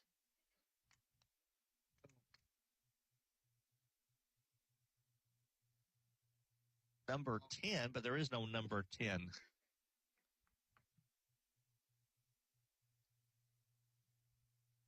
I think that's number 10. It looked like number 10 on the jersey, but there's no number 10 listed on their roster. So I don't know who, maybe I read the number wrong. Whoever he is, he's at first base, and the first pitch to Reese Prickett is taken for a strike. Prickett doubled with 1 out in the 4th inning. Ball that Braylon Busby made a diving effort for as he was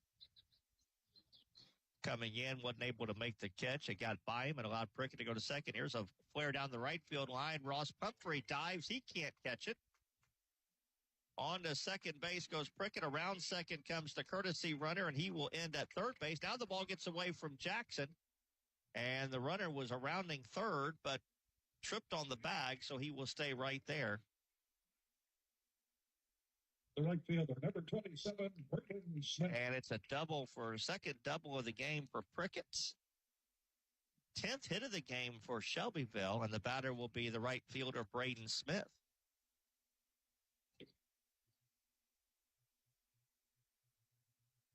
Braden is 1 for 1 with an RBI single. So here we go again. Shelbyville threatening again. With runners at second and third and one out. The first pitch from Brady's a fastball taken outside, ball one. Infield will play in at all four positions.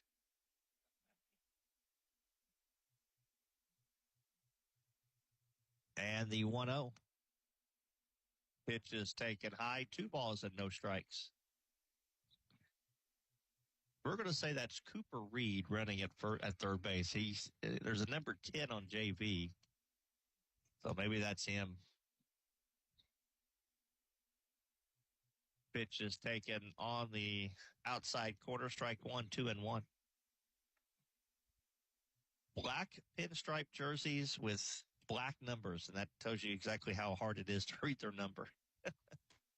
There's a strike and the count 2-2. Literally, the numbers are black with a gold outline. 2 balls, 2 strikes. Big strikeout here if Brady can get it. With runners at second and third and one out, the pitch. And that's line to right. Humphrey will make the catch. Tagging is Reed. He will score. And it makes it a 6-0 ball game. So Braden Smith with a sacrifice fly. And staying at second base was Cricket. And with 2 outs, it'll be Wes Bailey to bat. Bailey 1 for 2. He singled and scored in the 4th inning. As Prickett remains at second base, Harp delivers. And the pitch is taken outside, ball 1. Harp checks the runner and to the plate. Curveball, and that's a strike. 1 ball, 1 strike.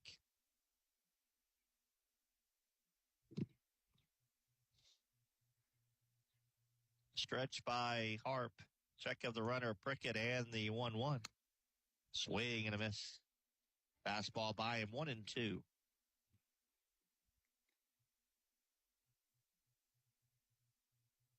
1 ball, 2 strikes. Trying to end the 5th inning here. Plays off a curveball and misses outside, and it's 2-2.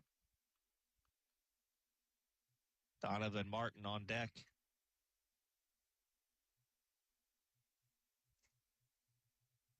Stretch and the pitch. Swing and a miss. Got on strikes goes Bailey. 2 strikeouts in the inning, but Shelbyville a couple hits. Score another run. And we go to the bottom of the 5th.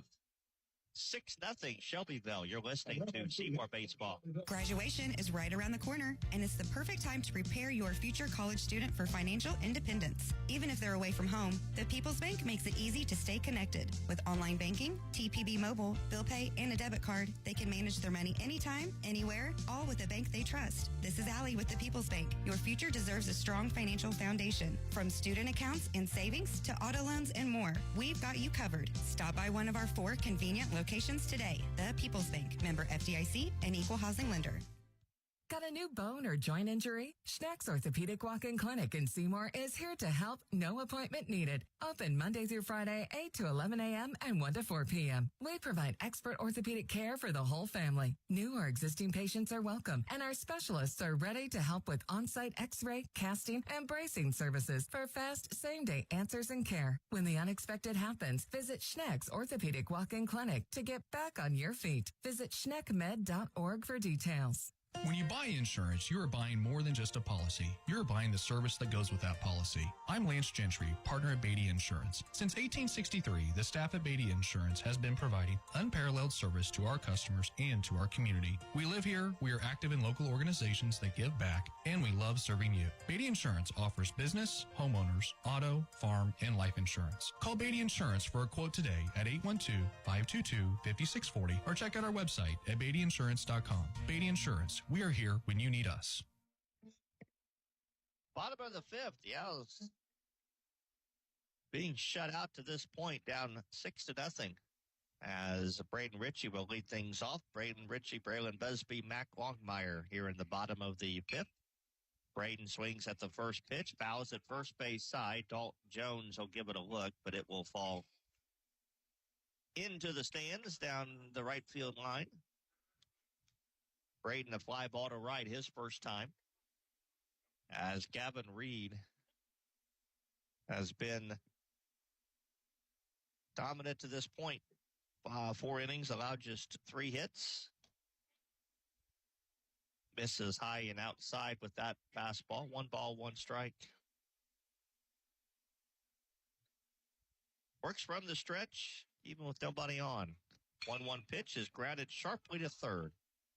Fielded there by Zermano. He's on to first base, 1 away. The batter will be Braylon Busby. Cows have yet to put their leadoff batter on. Leadoff batter has been retired in each of the first 5 innings. And nope, we're going to have a pinch hitter.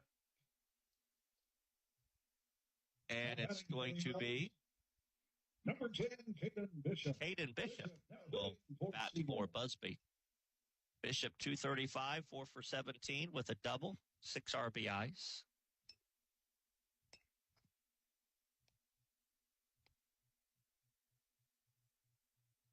Home plate umpire Roger Fromer will make that change on his scorecard. Got a group of people out in the left field, beyond the left field fence. I can see them from a mile away. I got one of the youngsters has a bright pink shirt on. I know they're not listening. They just walked up there, but got a good crew out there, it looks like. Foul ball out of play. Strike 1. As Bishop hits for Braylon Busby here in the number 7 spot. 1 out deep in the 5th inning. Again, the stretch by Reed and the pitch. Swung on, grounded into the hole, backhanded. Nope, gets past the shortstop. And a base hit for Caden Bishop.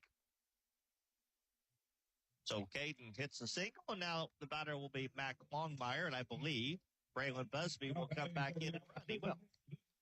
So Braylon Busby re-enters, and Mac Longmire will bat with 1 out. Mac, an infield single back in the 3rd inning.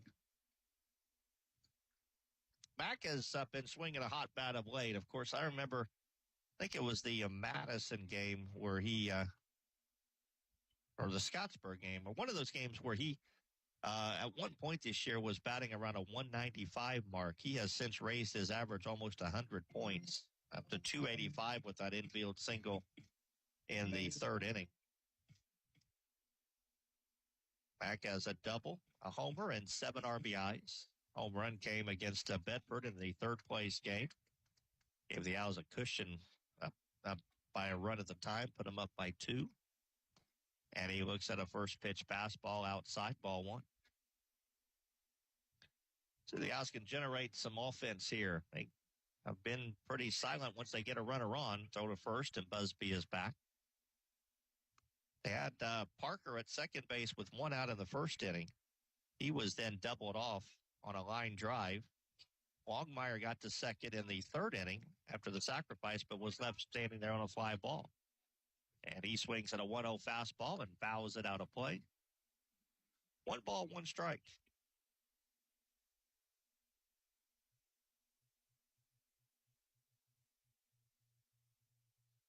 The stretch by Reed.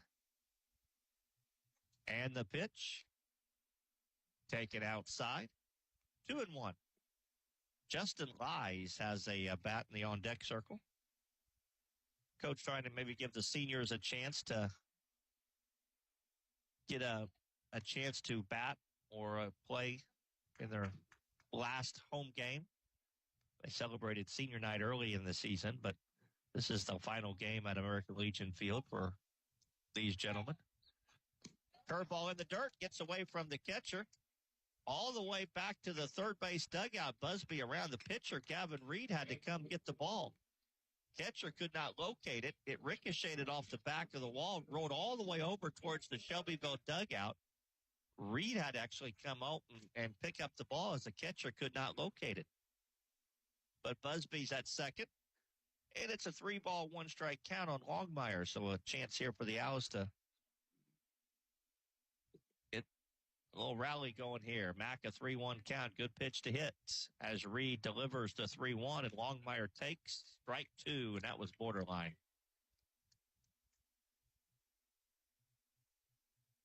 Three balls, 2 strikes. Busby's out at second base, 1 out as Reed to the belt. And the 3-2 pitch to Longmire swung on. Fly ball right field. Over is Braden Smith. He's near the line. He makes the catch. Busby is tagging. Here's the throw to third. Not in time as Busby slides in. So Longmire gets the runner over to third with the fly ball. And with 2 outs, it'll be Justin Lyes a chance to bat. Your attention, please. Now batting number 15. So Justin Lyes will get a chance to swing the bat in his final appearance at American Legion Field.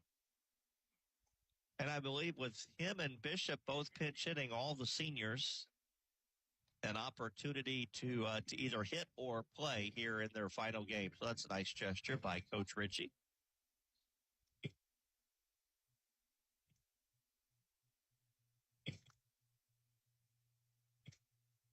Braxton Parker is injured and not able to play. But now all the seniors have gotten a chance to bat as Justin steps in.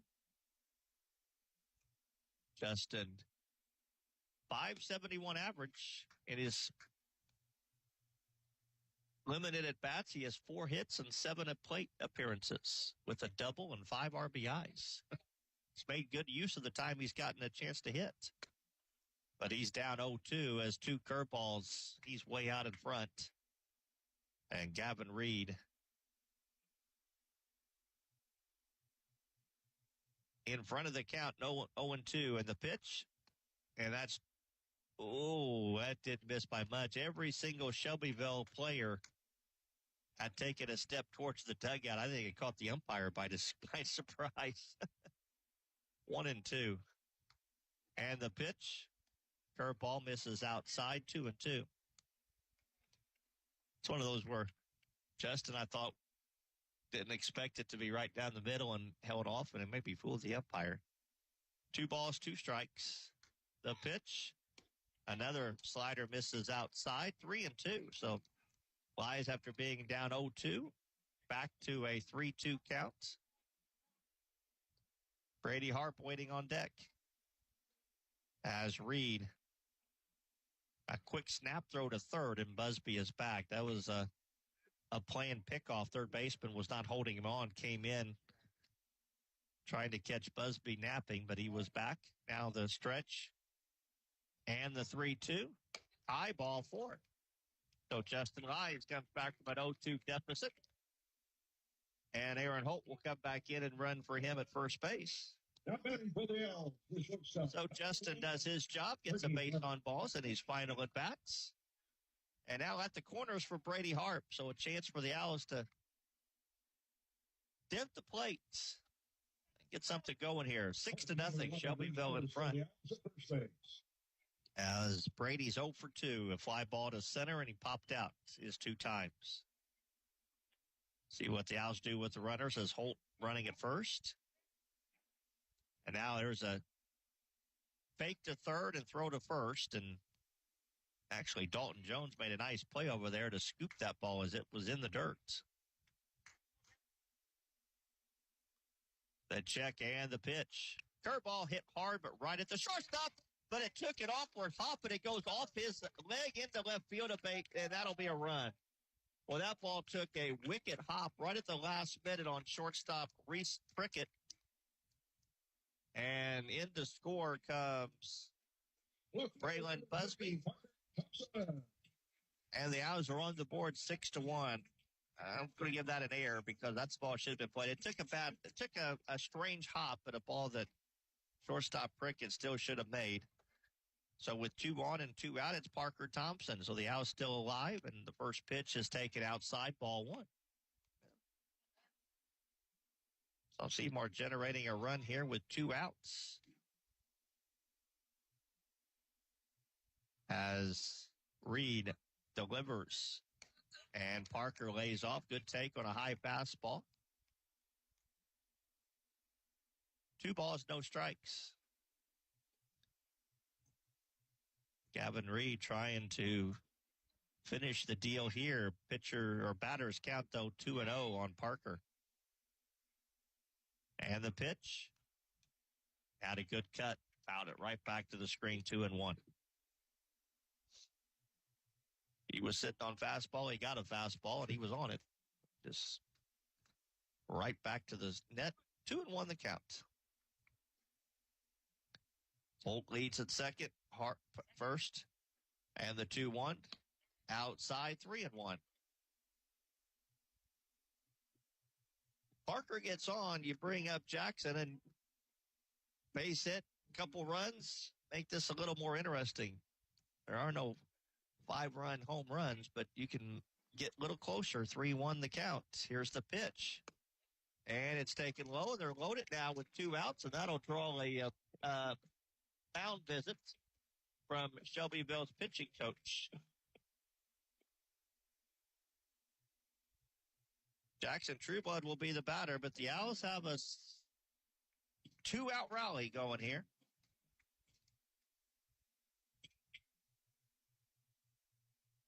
As the Shelbyville pitching coach out to talk with Gavin Reed, the entire infield will join him. No activity in Shelbyville's bullpen, so Gavin Reed will be the man for this inning. And Jackson, who is 0 for 2, hit one hard in the first inning, right at the first baseman. And it turned into a double play. He hit a ground ball to short his first time. So we'll see with Jackson. A base hit here should bring 2 in with good speed on the base paths. As Reed checks and delivers. And Jackson takes outside corner, strike 1.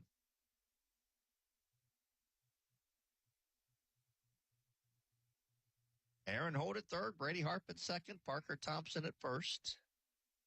As Reed checks and pitches. And Jackson swings and fouls that one off the face mask of the catcher. And umpire Roger Fromer will walk the ball back out to the pitcher to give catcher Grantland Fitzgerald a couple extra seconds to collect himself.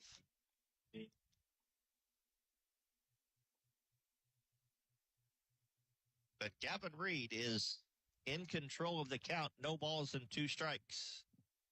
Jackson Trueblood trying to deliver a big 2-out hit. The stretch and the 0-2. And again, a check swing foul as he stays alive at the plate. That was an excuse me swing. Made contact to stay 0-2.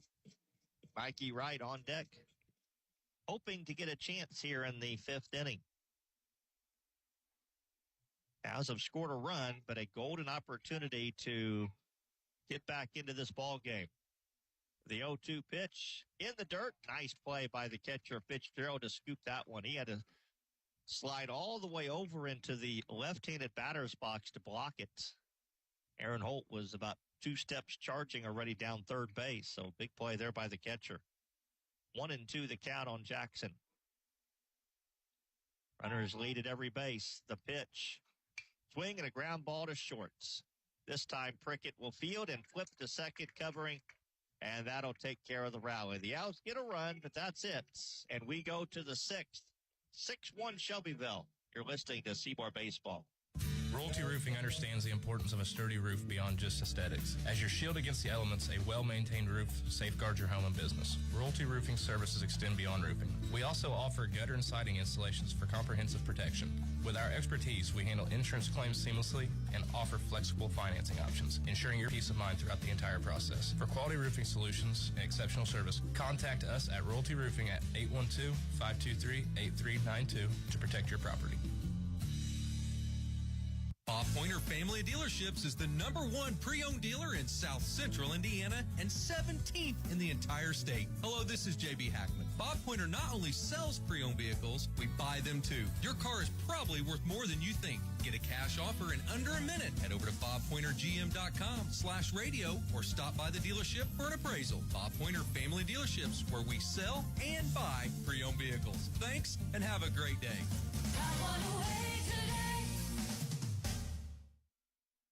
Make sure your heating system is ready for whatever weather winter brings. Whether it's a fall tune-up for your current system or installing a new one, Schneider's Plumbing, Heating, and Air, your local Bryant dealer, will do whatever it takes to keep your family comfortable this winter. With quality parts, reliable system, and advanced technology, they provide service you can trust.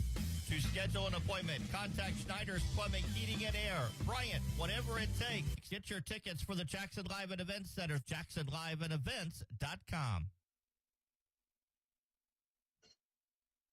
Brady Harp in his second inning of work as the Golden Bears will have up 9-1-2 in their order. The Owls have scored a run there in the bottom of the fifth, but left them loaded as an opportunity to get back into it fell short, and Shelbyville still comfortably in front 6-1. It'll be Donovan Martin, who is 0 for 2, popped out and struck out his 2 times up. He will lead things off. Golden Bears have out hit the Owls 10-4. There's a bunt third base side that goes foul. And Martin will come back with an 0-1 count.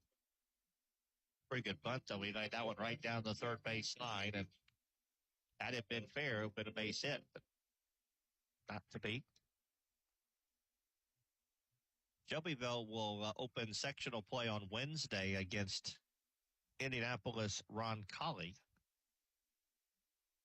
Swing and a miss. Roncalli dropping down from 4A last year to 3A this year. And they did not play during the year, which is kind of surprising. They're relatively close in distance.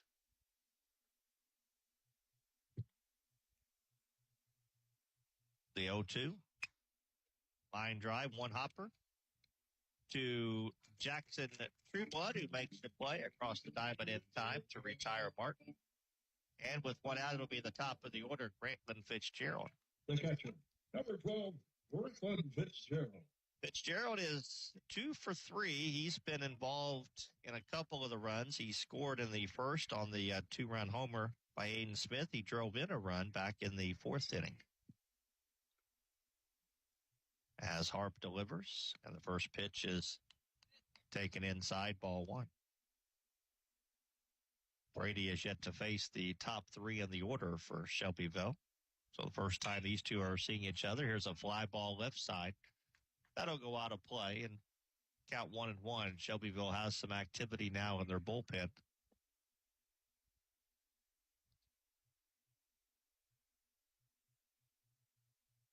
And ball got loose down there, as a matter of fact, so that's the hold up. And the Owls will open sectional play a week from Saturday down at Jeffersonville, where they will play Bedford North Lawrence in the semifinal. Second semifinal. First game will start at 1 on Saturday. There's that curveball taken for a strike, 1-2. New Albany Floyd, Jeff Silver Creek will play Wednesday night. Those two winners will play at 1, and then Seymour BNL at 3 o'clock, 3:30. It says 3, but it'll be more like 3:30. 2-2 the count now. Be the third time the Owls and the Stars have played each other. Seymour winning 3-2 and 4-2. So been 2 good matchups. There's a fly ball center field. Going back is Busby. He will turn and make the catch to retire Fitzgerald. And with 2 outs, Aiden Smith will bat. Smith has not done anything to disappoint from a standpoint of one of the top juniors in the state of Indiana. He whacked his 6th home run of the season in the first inning. He doubled back in the third. He walked in the fourth. He's made a couple great plays at second base. And he steps in with 2 outs and nobody on. And the first pitch to him is swung on and hit foul out of play. First time he's facing Hart. Aiden, their ace pitcher, will pitch Wednesday in the sectional game for them against Ron Colley. The wind and the 1-0. High fly ball, center field. This one will be playable by Busby. He will make the catch. And for the first time today, the Golden Bears are retired in order. But they still lead 6-1. As we go to the bottom of the 6th, you're listening to Seymour Baseball. Building wealth isn't just about making money. It's about creating a legacy. At New Legacy Wealth Management, we are committed to helping you achieve your financial goals. Hi, I'm Matt DeSablon, and I work with clients just like you to create a financial plan that aligns with your values and aspirations. Whether you're saving for retirement, planning for your children's education, or growing your wealth through investments, we have expertise and resources to help you succeed. At New Legacy Wealth Management, do not just focus on your bottom line. We focus on your legacy. Call us at 812-271-2000 or visit us on the web at newlegacywm.com. Securities offered through LPL Financial, member FINRA SIPC. You can have the warmth of winter when you call SMB Wall Coverings. Their dedicated team treats you like family, providing professional insulation services to keep you snug. Save on energy bills and elevate your home's comfort by scheduling with SMB Wall Coverings. Their services don't stop there. SMB also provides expert interior painting and light remodeling services with competitive pricing. It's time to make your space warm and cozy with SMB Wall Coverings. Give them a call at 812-216-0162. BSM Group's your trusted partner for utility engineering, drafting, and right-of-way permitting. With a proven track record of excellence, BSM Groups delivers precision and expertise that's second to none. Whether you are a utility company or utility contractor, BSM Groups can optimize your projects and ensure compliance so you can meet deadlines and exceed expectations. Visit us today at bsmgroups.com or give us a call at 812-271-2400. BSM Groups, your blueprint to success in the utility engineering industry.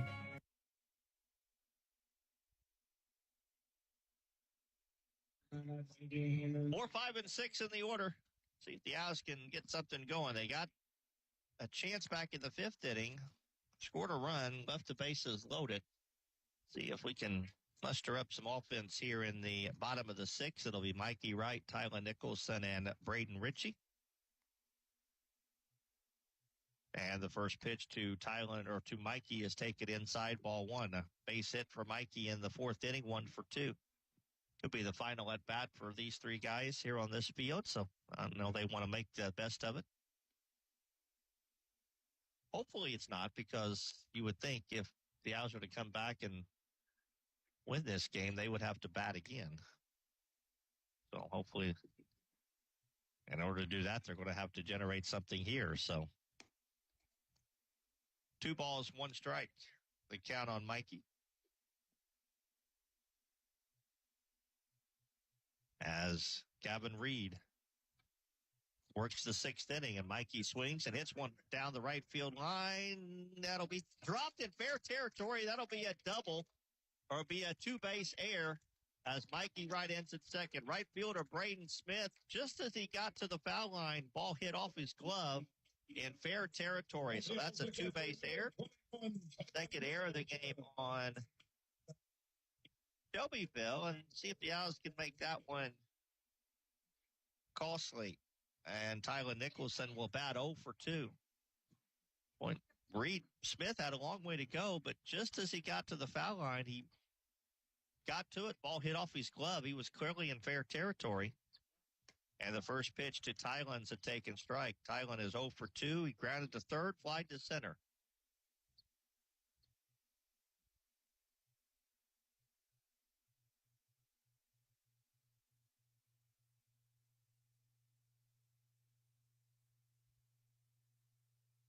As Reed, the 0-1, swung on, hit into left field, a base hit. Mikey Wright had to hold up, but he'll have to stop at third. He had to wait to see if that ball was going to get through, which it did. So it's a hit for Nicholson. And a courtesy runner at first base for the Owls will be Max Coates. So the Owls have their first two on. That's the first time they put their leadoff batter in the inning on. And Tylen follows with a hit. And now first and third, nobody out for Braden Ritchie, who's 0 for 2. And the first pitch to him is taken for a strike. So Mikey Wright at third base, Max Coates running for Tylen at first. And now a throw to first, and Coates is back.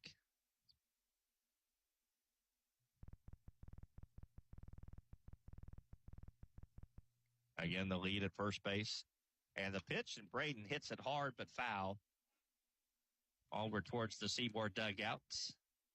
No balls and 2 strikes. Shelbyville had a pitcher loosening all last inning while they were batting, so we'll see how long that they wait to go away from Gavin Reed. Probably a lot will determine on what Ritchie does here, and it's no balls and 2 strikes. And the pitch swung on, high, foul ball out of play.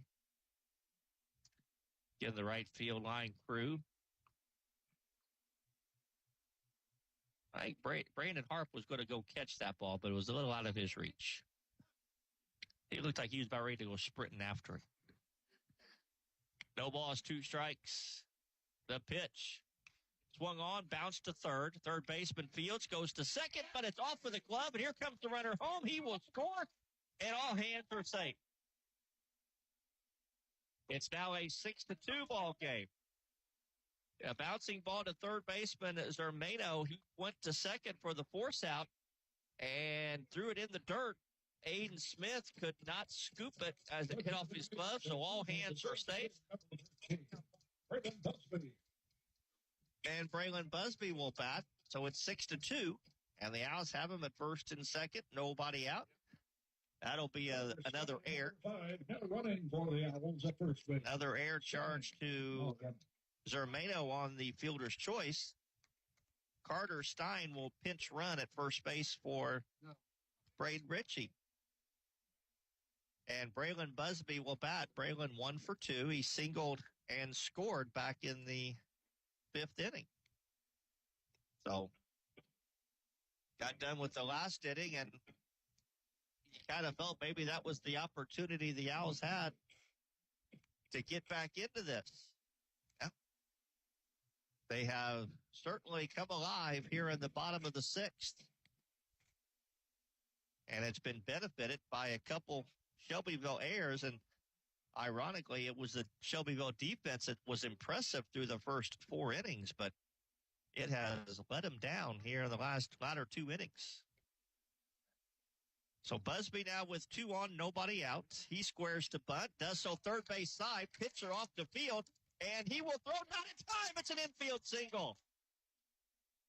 Aiden Smith was late getting over there, and Braden Busby beats it out for an infield single, and the Owls have him loaded with nobody out. The tying run to the plate, Mac Longmire. Well, how about this? Seymour has come off the mat here in the bottom of the 6th inning, and they now have the tying run at the plates, and nobody out. Mac Longmire's 1 for 2. As the first pitch from Reed is a fastball lined into right field. That ball's hit to the right fielder, makes the catch. Tagging and scoring is Coates. The other runners will hold up, and it's a 6-3 ball game. Oh, Mac hit that one hard. Hit it hard, but hit it right at the right fielder, Braden Smith, who catches it. Busby scores, or Coates scores. So it's a sacrifice fly for Longmire. His 8th RBI of the year. Carter Stein and Braylon Busby hold steady at third bases, and now the batter is Aaron Holt. And the first pitch to him is taken high, ball 1. Now a 6-3 ball game. Aaron had to sacrifice his first, and he takes outside corner. 1 ball, 1 strike on Aaron Holt. 1 ball, 1 strike as Reed stretches and delivers, and Aaron swings and misses. And he's in a hole, 1 ball and 2 strikes. And Carter Stein pinch running for Ritchie at second base. Braylon Busby at first. They get their lead.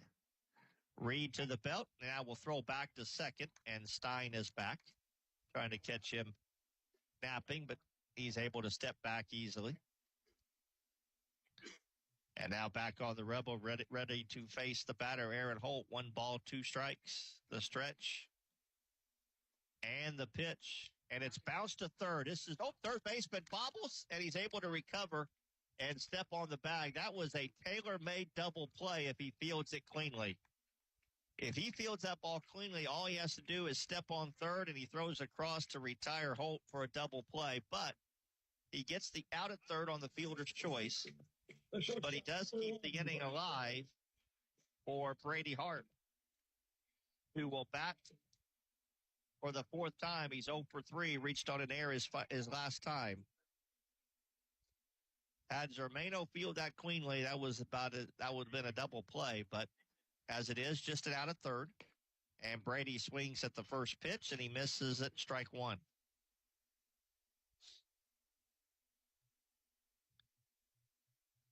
The Owls have made a little headway, would like to have more. They've had an opportunity. And now another throw back to second. The runner is back. He gives away that move when he raises his head up. He does it every time. He kind of like turns his head up, faces like he's... Carter Stein's got a short lead out of the second. Now the pitch to Brady is a curveball up high, 1-1. We think where the Owls were, bases loaded, nobody out, even after scoring a run. Just 1 run would be a deflate, but we'll see if Brady can come up with the hit. Swings and misses at a fastball, and it's 1-2. Come on. Brady, the 7th batter to hit here in the inning. As Reed checks the runners and pitches, and Harp looks at a pitch high and tight, 2-2. 2-2. Twos are wild. 2 balls, 2 strikes, 2 out, 2 on. Seymour batting here in the bottom of the 6th, trailing 6-3. Brady Harp trying to help himself as it is. He is the pitcher right now. The 2-2 misses outside, and the runners will get a head start. 3 balls, 2 strikes, 2 outs. Braylon Busby and Aaron Holt will get a head start. As Reed to the belt, and now he will throw back to second just to make sure Braylon doesn't take off too soon, and he's back.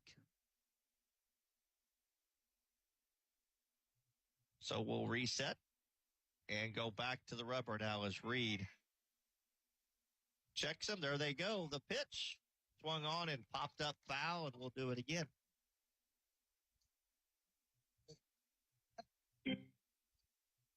Tensions, high drama, if there is such a thing in the regular season finale. 3 balls, 2 strikes. 3 balls, 2 strikes, 2 outs. The runners will be ringed. And again, Reed will step off and throw to second. The runner is back.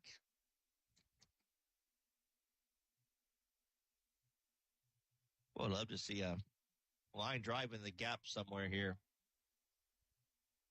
The 3-2 pitch. Line drive. That is a fair ball. Left field line. 1 run will score. The third base comes Aaron Holt. He will be stopped right there. It's a double for Harp, and it's 6-4. As Brady Harp ropes a single down the left field line, he stops at second base. It's a 6-4 ball game as Busby scores. And the pitching coach out to talk with his right-hander. And let's see, I think it's just a pitching coach, but he's going to take the ball, though, and they're going to make a pitching change. So Gavin Reed will not finish the 6th inning as the Owls have the tying run now in scoring position. and Parker Thompson will be the batter. We're back in a moment. It's J.C. Bank's Quasquai Centennial. What's that? It's just a fancy way of saying J.C. Bank has been serving South Central Indiana for 125 years. Planning ahead? Explore great CD rates, loan rates, or any of their banking, investments, or trust products. Celebrate 125 years with them at one of their 13 locations or visit jcbank.com. J.C. Bank, serving you so long, they had to learn to say Quasquai Centennial. Member FDIC, Equal Housing Lender. At Stall Insurance, we focus on the farm and agribusiness insurance market. Whether you own a grain operation, hog confinement, livestock, or hobby farm, we work with industry-leading carriers that know and understand the risk you have. We take the time to individually learn about your operations in order to best protect you. Call or stop by today to talk to one of our farm agents, Shane Tremoyan, Nathan Newkirk, or Chris Stahl, at our new location, 211 North Chestnut Street in Seymour, or we can be reached at 812-524-0692. Why should everyone have an annual eye exam? Various diseases can be detected early through a comprehensive eye exam. At Connor Smith Eye Center, the doctors look for signs or symptoms for various diseases, not just for the eyes. Through an eye exam, you're able to detect diseases such as high blood pressure, diabetes, heart disease, tumors, and stroke. Do not delay. Call Connor Smith Eye Center today for an eye exam. 812-524-3937. See your future clearly.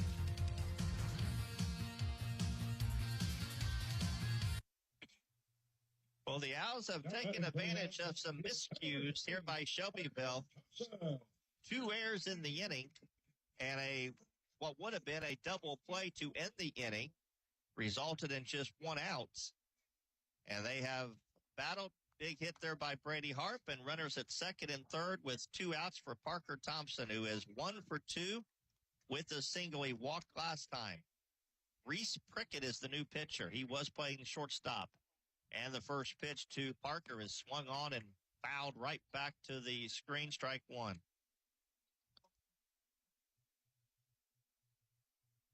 Prickett has a 2-1 record pitching-wise for Shelbyville. As runners lead at second and third, and the pitch, curveball, and that's a strike, 0-2. Aaron Holt down at third. Brady Harp at second. The tying runs in scoring position. And the 0-2. High fly ball center field. That should end the inning. Donovan Martin will make the catch, and that'll do it. But the Owls climb closer. Score 3 times in the bottom of the 6th inning, and we go to the 7th. It's Shelbyville 6, Seymour 4. You're listening to Seymour Baseball. When you buy insurance, you are buying more than just a policy. You're buying the service that goes with that policy. I'm Lance Gentry, partner at Beatty Insurance. Since 1863, the staff at Beatty Insurance has been providing unparalleled service to our customers and to our community. We live here, we are active in local organizations that give back, and we love serving you. Beatty Insurance offers business, homeowners, auto, farm, and life insurance. Call Beatty Insurance for a quote today at 812-522-5640 or check out our website at BeattyInsurance.com. Beatty Insurance, we are here when you need us.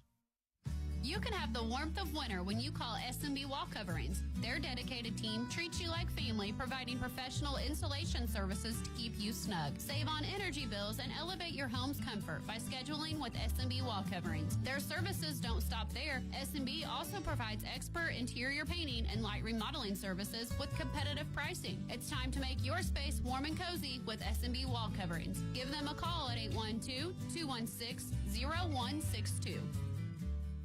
BSM Group's your trusted partner for utility engineering, drafting, and right-of-way permitting. With a proven track record of excellence, BSM Groups delivers precision and expertise that's second to none. Whether you are a utility company or utility contractor, BSM Groups can optimize your projects and ensure compliance so you can meet deadlines and exceed expectations. Visit us today at bsmgroups.com or give us a call at 812-271-2400. BSM Groups, your blueprint to success in the utility engineering industry.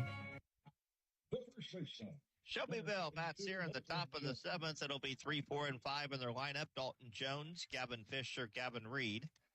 Jones, the only batter that has not faced Brady Harp yet. Brady got the Golden Bears in order back in the 6th inning. And the first pitch to Jones is taken outside corner, strike one. Dalton, a base hit in the 1st inning. He flied to center his last 2 times, 1 for 3. And he swings and misses. And he's in a hole, no balls and 2 strikes.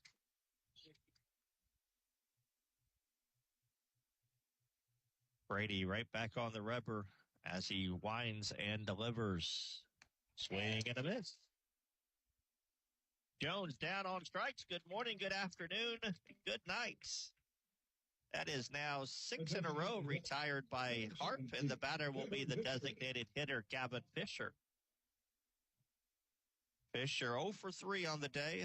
Ground ball, couple strikeouts. He was the first batter to face Brady, and Brady struck him out leading off the 6th inning. And he delivers a first pitch, swing and a miss. Brady is throwing bullseyes right now. We hit the 1 o'clock, 2-hour time frame on this ball game. There's another strike, 0-2. Been a interesting game. The Owls have fought back. They've got one more crack at it. Brady trying to keep it a 2-run deficit. And here's a fly ball right side. That'll make its way out of play. 1 ball, 2 strikes to count now on Fisher. They also have their heart of the order up, too, in the bottom of the 7th, 3, 4, and 5. And hopefully Brady can keep it at a 2-run deficit. That pitch misses down and in. Nice miss on that 0-2 curveball. 1-2 the count now on Brady Harp. I beg your pardon, Gavin Fisher. Right-handed batter. Waves the bat, the 1-2. Bouncing ball foul off third base.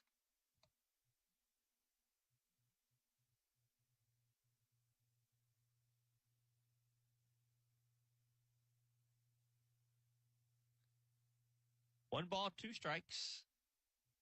The wind and the pitch. Misses outside, 2-2. I'll tell you this. Just because the catcher is set up, it hits the target doesn't necessarily mean it's a strike. Hit exactly where the target was, but the target was set up outside. Here's a high fly ball, left field. Parker Thompson drifting over towards the foul line. He will make the catch, 2-1. And it'll be Gavin Reed, now the shortstop. 1 for 3, singled and scored in the 5th inning. He started the run-scoring inning for the Golden Bears in the top of the 5th with a single to left. As he will bat now with 2 outs. Harp trying for a second straight 1-2-3 inning. And the pitch is outside, ball 1. Yeah, last game for these seniors and Coach Ritchie on this field. Why would it be some dramatic heroics in the bottom of the 7th? We can only hope.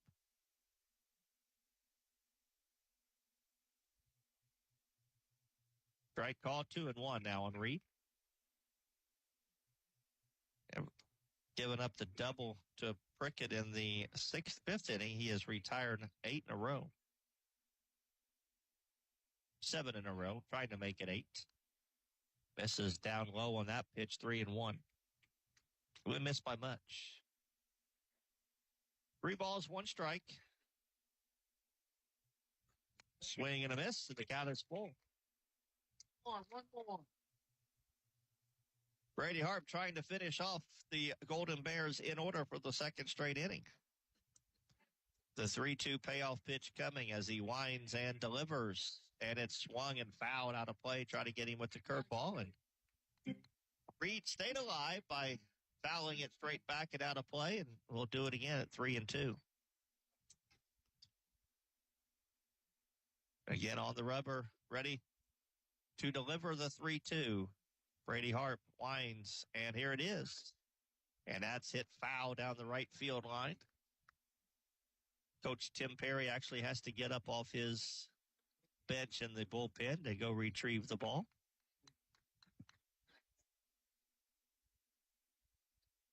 And the third 3-2 pitch coming from Brady Hart. First two fouled away by Reed. Here's the third. And this one's hit into right field, but that's going to be in there for a hit. They're going to wave him on to second. Nope. First base coach was waving like go to, and I'm not sure about that. But Reed is in there with the base hit.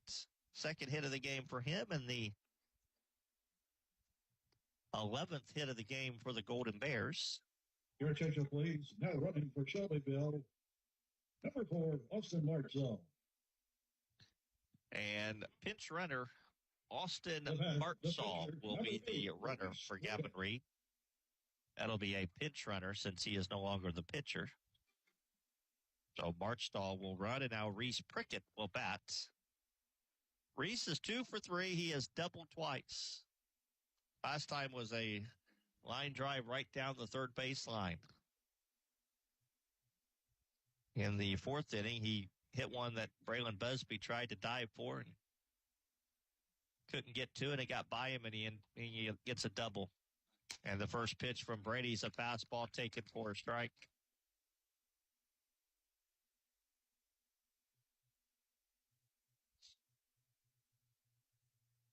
In the stretch by Hart with the pitch, looped in the right field foul and out of play, and it's no balls and 2 strikes.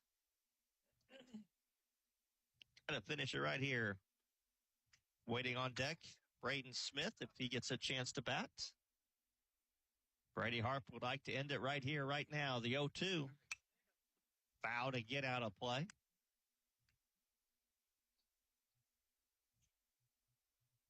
And it maintains no balls and 2 strikes.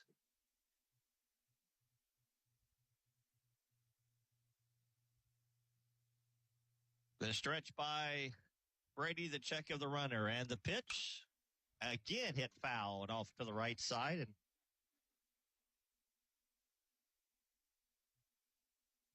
count stays no balls and 2 strikes on Reese Prickett. Runner at first base after the 2-out hit. Brady will check him a couple times and to the plate. Swung on, bounced to short. True blood backhands. Throws in the dirt, and it's not able to be picked by Mikey, and the inning will continue as the Owls commit their second error of the game, and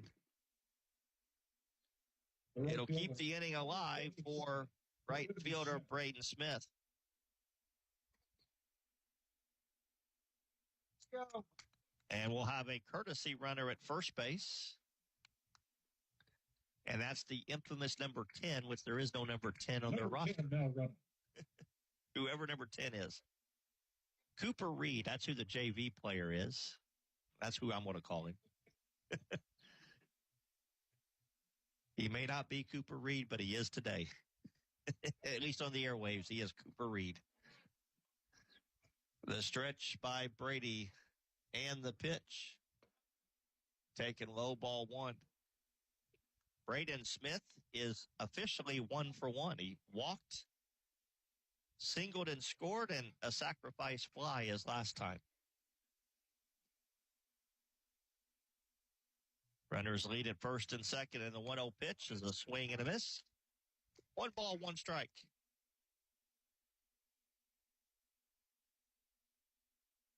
And Donovan Reed or Cooper Reed is not listed on the roster, so I maybe him. Who knows?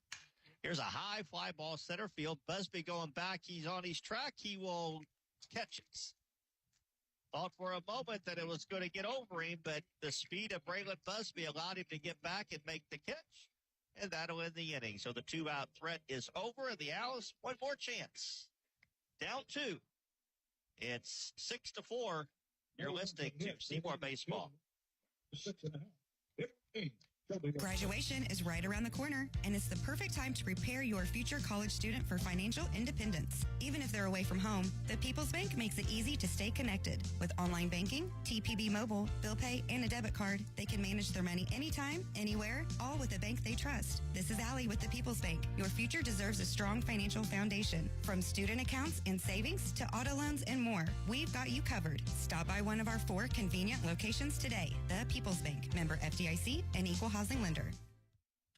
Choosing the right health insurance for you and your employees is essential, and now is the perfect time to get Seyho Smart with your benefits. Hi, I'm John Sattler Jr. with Seyho Insurance Services. At Seyho, we provide flexible and affordable health benefits to companies of all sizes. Our wide range of products include fully insured and self-funded plans backed by our local support teams. Give us a call today at 812-378-7070. Visit us online at seyho.org or reach out to your local agent for more information on how to become Seyho Smart. Why should everyone have an annual eye exam? Various diseases can be detected early through a comprehensive eye exam. At Connor Smith Eye Center, the doctors look for signs or symptoms for various diseases, not just for the eyes. Through an eye exam, you're able to detect diseases such as high blood pressure, diabetes, heart disease, tumors, and stroke. Do not delay. Call Connor Smith Eye Center today for an eye exam. 812-524-3937. See your future clearly.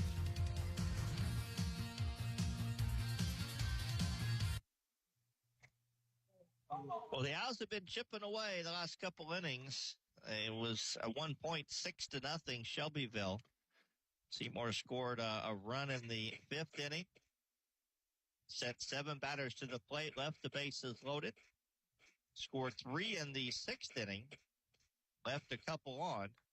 So now they have a chance to try to come all the way back and maybe even win it here in the bottom of the seventh. Need 2 to tie at least. And Jackson Trueblood will lead things off, and the first pitch to him is up high, ball 1. Jackson's due. He's 0 for 3. Hit into a double play and grounded to short twice. And the 1-0 pitch, and that hit him. Got him on the arm. So the tying run will come to the plate as Trueblood is aboard on the hit by pitch. And Mikey Wright will bat. That's a good start. Mikey's 1 for 3. Singled back in the fourth inning. Reached on an error in the sixth inning. He led off the sixth inning and reached on a 2-base error that the right fielder, Braden Smith, dropped as he was coming towards the line. Throw to first, and Jackson is back. The pitch swung on, bounced foul off third base. Strike 1. Third baseman Adair Zermino was in on the grass at third base. But I don't think there was any chance of Mikey Wright bunting in this situation. Got your cleanup batter on, and he's still in on the grass at third, but I don't think Mikey's even thinking they're thinking about bunting him. And that pitch on the outside corner. No balls, 2 strikes. Been a strike all game. Looks outside from here, I'll be honest with you, but it's been a strike all game. Trueblood leads at first. The 0-2 pitch fouled back as Mikey stayed alive by hitting that 0-2 pass for a curveball. On deck, Tyler Nicholson. Mikey has 18 RBIs on the year, just looking to put the ball in play here. Jackson Trueblood at first, the stretch. And the 0-2 popped up and again out of play, and we'll do it again.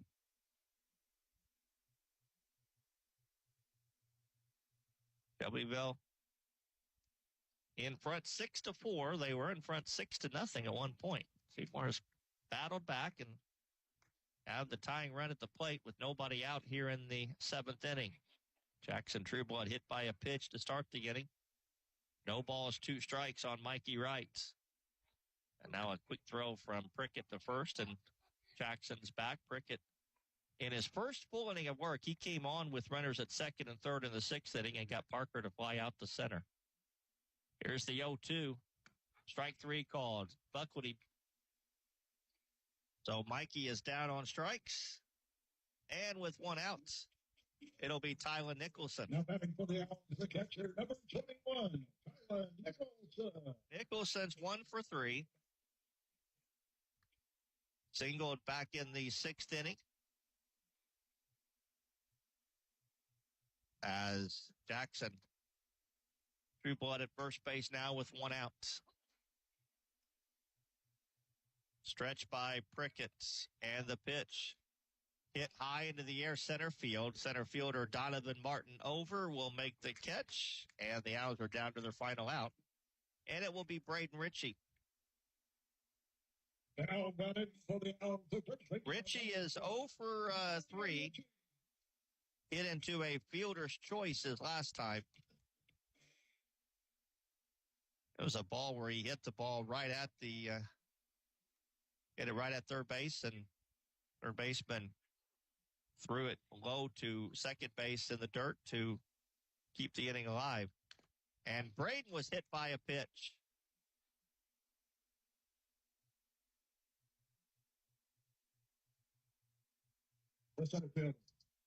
So Braden Ritchie's hit by a pitch, and the Owls have him on at first and second with 2 outs for Braylon Busby. And now the infield minus the catcher will join the pitcher at the mound. Now the catcher will go in. It's a players-only meeting, apparently. So the winning run at the plate, Braylon Busby's 2 for 3, had a bunt single his last time. Singled and scored in the 5th. He singled and scored in the 6th inning. As the players-only meeting at the mound breaks up, Jackson Trueblood had a conversation with Coach Ritchie. As Braylon bats, Mac Longmire, now we're going to have a pinch runner at first base, and it's going to be Charlie Rocky. At first base. Rocky. That means if this game would go extra innings, the Owls would be without Braden Ritchie, but they're thinking about winning this game right now. So now they got as Charlie Rocky at first base, pinch running for Braden. And Braylon Busby bats as Reese Prickett tries to close the door here. Delivers the first pitch to Busby, and it's taken way outside, and it gets past the catcher, and the runners will move up. So now the plot thickens even more. A base hit would tie the game, maybe. Again, Trueblood at third, Rocky at second.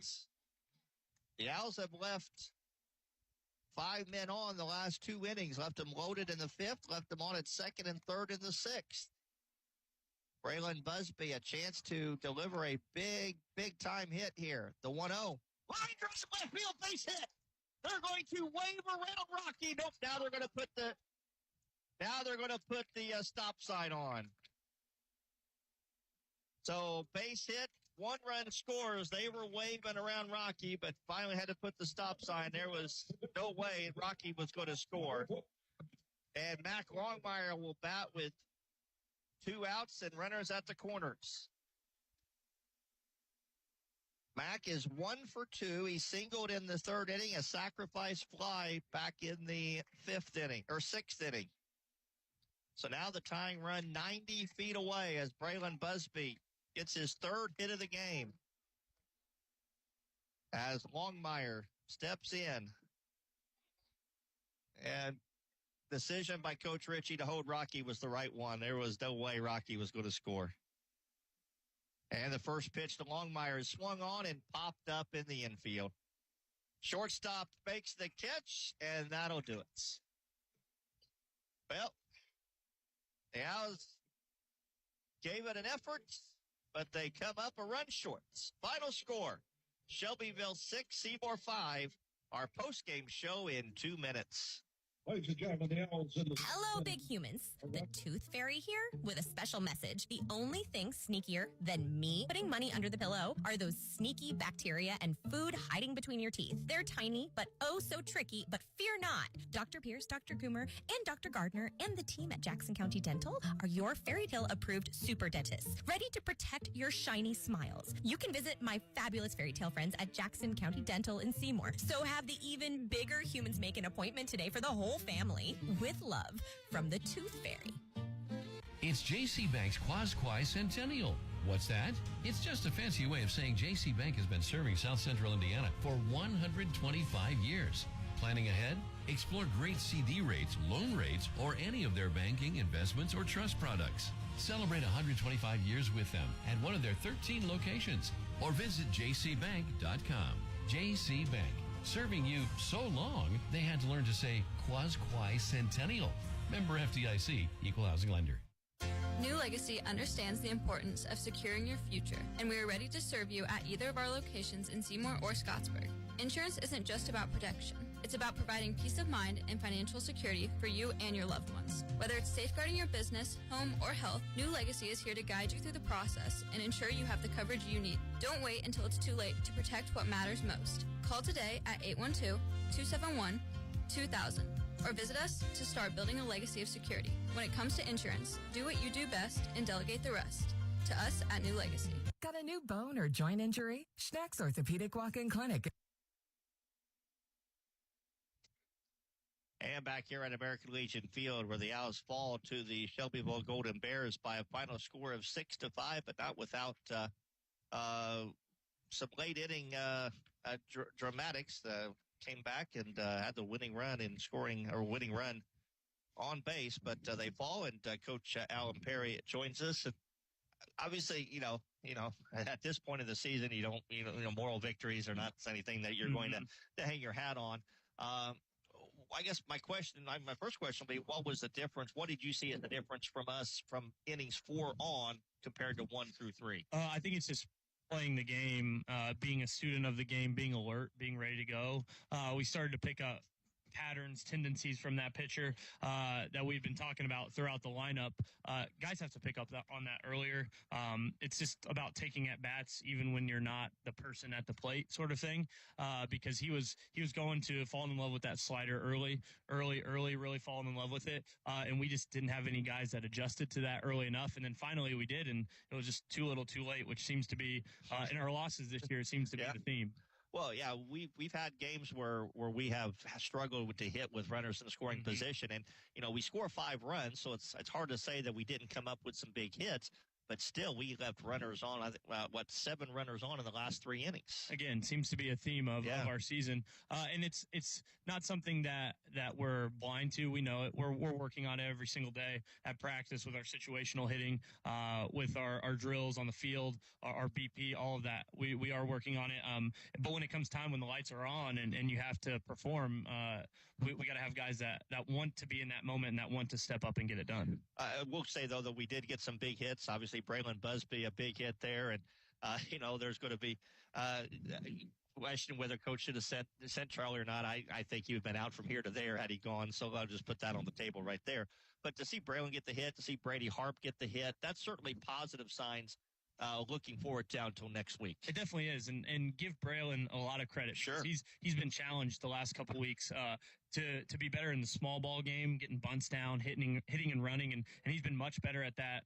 On Thursday, he executed a hit and run. Today, he got a bunt down, and then he comes up big with a base hit. So it's credit to his work ethic, because he got challenged, and heck, he even got hit for today for 1AB, and he responded in the right way, and that's something we love to see out of all the guys. Yeah, he certainly did, and obviously now you end the regular season. You don't finish off the way you would like to, but everybody starts 0-0, and this team is certainly set up for the capability of having a great run in the tournament. It's going to be a fantastic tournament where 6 teams are all going to be thinking they have a shot to win. We're certainly one of them, and we have to get our focused attention now this week for that, don't we? That's right. It's kind of like a football week in a way. I think I liken it to because we got a whole week to prepare, a whole week to come in, get our work in, like we talked about, executing situationally, defensively, cleaning some things up. So we get to prepare a whole week for Saturday, and I think that's really cool in that way. No school even, so it's baseball, it's lock in, it's practice, it's camp during the day, get out of bed and come get some work in. So yeah, it's we couldn't have scripted it much better in terms of the preparation. We just have to be able to prepare guys that are mature enough and ready to go and know what's on the line next Saturday, because it is big. It is really big, and I think they do. I think they're excited, and I think they're ready to go. I think we will be. So, Coach, as always, appreciate the time. Hey, thanks, Jay. Go Owls. You bet. The Owls fall to Shelbyville 6-5, and I'll be back to tell you how it happened in just a moment. Royalty Roofing understands the importance of a sturdy roof beyond just aesthetics. As your shield against the elements, a well-maintained roof safeguards your home and business. Royalty Roofing services extend beyond roofing. We also offer gutter and siding installations for comprehensive protection. With our expertise, we handle insurance claims seamlessly and offer flexible financing options, ensuring your peace of mind throughout the entire process. For quality roofing solutions and exceptional service, contact us at Royalty Roofing at 812-523-8392 to protect your property. Bob Pointer Family Dealerships is the #1 pre-owned dealer in South Central Indiana and 17th in the entire state. Hello, this is JB Hackman. Bob Pointer not only sells pre-owned vehicles, we buy them too. Your car is probably worth more than you think. Get a cash offer in under a minute. Head over to bobpointergm.com/radio or stop by the dealership for an appraisal. Bob Pointer Family Dealerships, where we sell and buy pre-owned vehicles. Thanks and have a great day.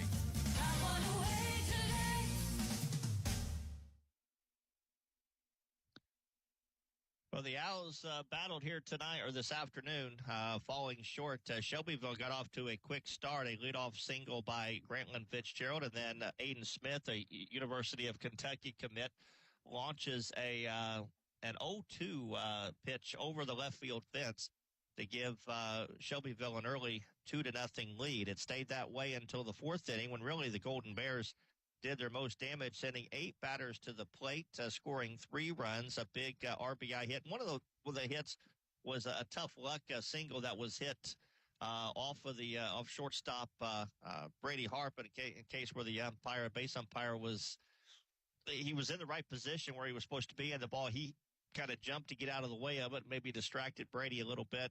But 3 runs scored in that fourth inning, and Shelbyville took a 5-0 lead. They added a run in the fifth inning with a base hit, a double, and a sac fly. And at that point, you just felt like it was not meant to be. 6-0, Shelbyville in front. The Owls hadn't done anything through 4 innings. Majorly, they had a couple hits here and there, but for the most part, were being held in check. Seymour would get a run in the fifth inning, 1-out single by Caden Bishop, who was pinch hitting for Braylon Busby. And then 1 out later, Justin Lies drew a walk. Brady Harp hit a ground ball off of the shortstop's glove that scored Busby, who had re-entered the game, to make it 6-1. But the Owls then loaded the bases, but a ground ball ended the inning. Brady Harp came in, gave up, got a 1-2-3 sixth inning against Shelbyville, and then Seymour went to work in the bottom of the sixth. Mikey Wright led off, hitting a fly ball down the right field line that the right fielder dropped for a 2-base error.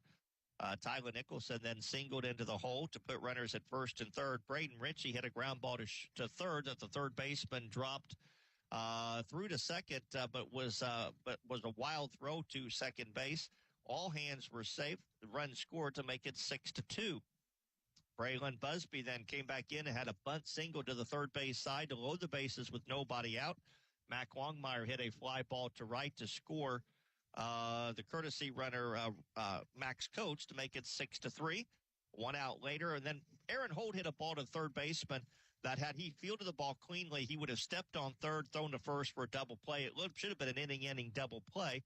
Third baseman dropped it, was able to step on third for the force out, but it kept the inning alive, and then Brady Harp hit a double down the left field line to score another run, and the Owls had cut the lead back to 6-4, but again had second and third and could not get that hit to drive in those 2 runs. Then it set the stage for the 7th inning, in which Jackson Trueblood was hit by a pitch. 2 outs later, Braden Ritchie was hit by a pitch. So first and second, 2 outs. Braylon Busby, and then a wild pitch put runners at second and third. Braylon Busby hit a single into left field. That scored Mikey Wright to make it 6-5. It was not deep enough to score the second run. They had to hold the runner at third. And then on the first pitch, Mac Longmire popped out to the shortstop to end the game and end the ball game here this afternoon. 6 runs, 11 hits, 2 errors, and 6 left for Shelbyville. 5 runs, 9 hits, 2 errors, and 9 left for Seymour. Winning pitcher was Gavin Reed. His record now 3-0. Losing pitcher Mikey Wright. His record is 5-2. Overall records, the Owls dropped to 17-7 as they finish the regular season. Shelbyville finishes the regular season and an identical 17-7 record. Now we turn the page and go to season number 2, if you will, as the Owls will open sectional play a week from today. They'll play Bedford North Lawrence in the semifinals at Jeffersonville. That'll be the second game on Saturday. First game is scheduled to start at 1. Seymour and Bedford will start around 3:30. It says 3 on the schedule. I'm going to tell you it won't start at 3. It'll start about 3:30. We'll be there to bring you the action of that game. Again, the Owls and the Stars from Jeffersonville in the semifinals next Saturday. Our next broadcast is Monday, Memorial Day, as the Seymour Lady Owls softball team will go after a sectional title. They will open sectional play against Jeffersonville, a team they beat 4-0 on Wednesday. They'll play at 12 o'clock Monday afternoon over at the softball diamond, and we'll be there to bring you the action again starting about 11:55 as the Lady Owls take on the Lady Red Devils. With that said, thanks today to wrapping up our regular season, Coach Perry for appearing as well, for Jessica Fields. Thank you. It was fun to talk to you during the third inning. And my thanks to you for listening. We got a lot of softball and baseball coming at you, we hope, next week. And we invite you to be with us. If you can't make it out to see the Owls or Lady Owls in person, come on. We got plenty of room here for you to join in on 99.3 WZZB. With that, we will wrap things up today in a game that took 2 hours and 21 minutes to play. The final score reads Shelbyville 6 and Seymour 5. Until Monday, I'm Jay Hubbard. Thanks for listening. Enjoy your holiday weekend, and good afternoon from American Legion Field.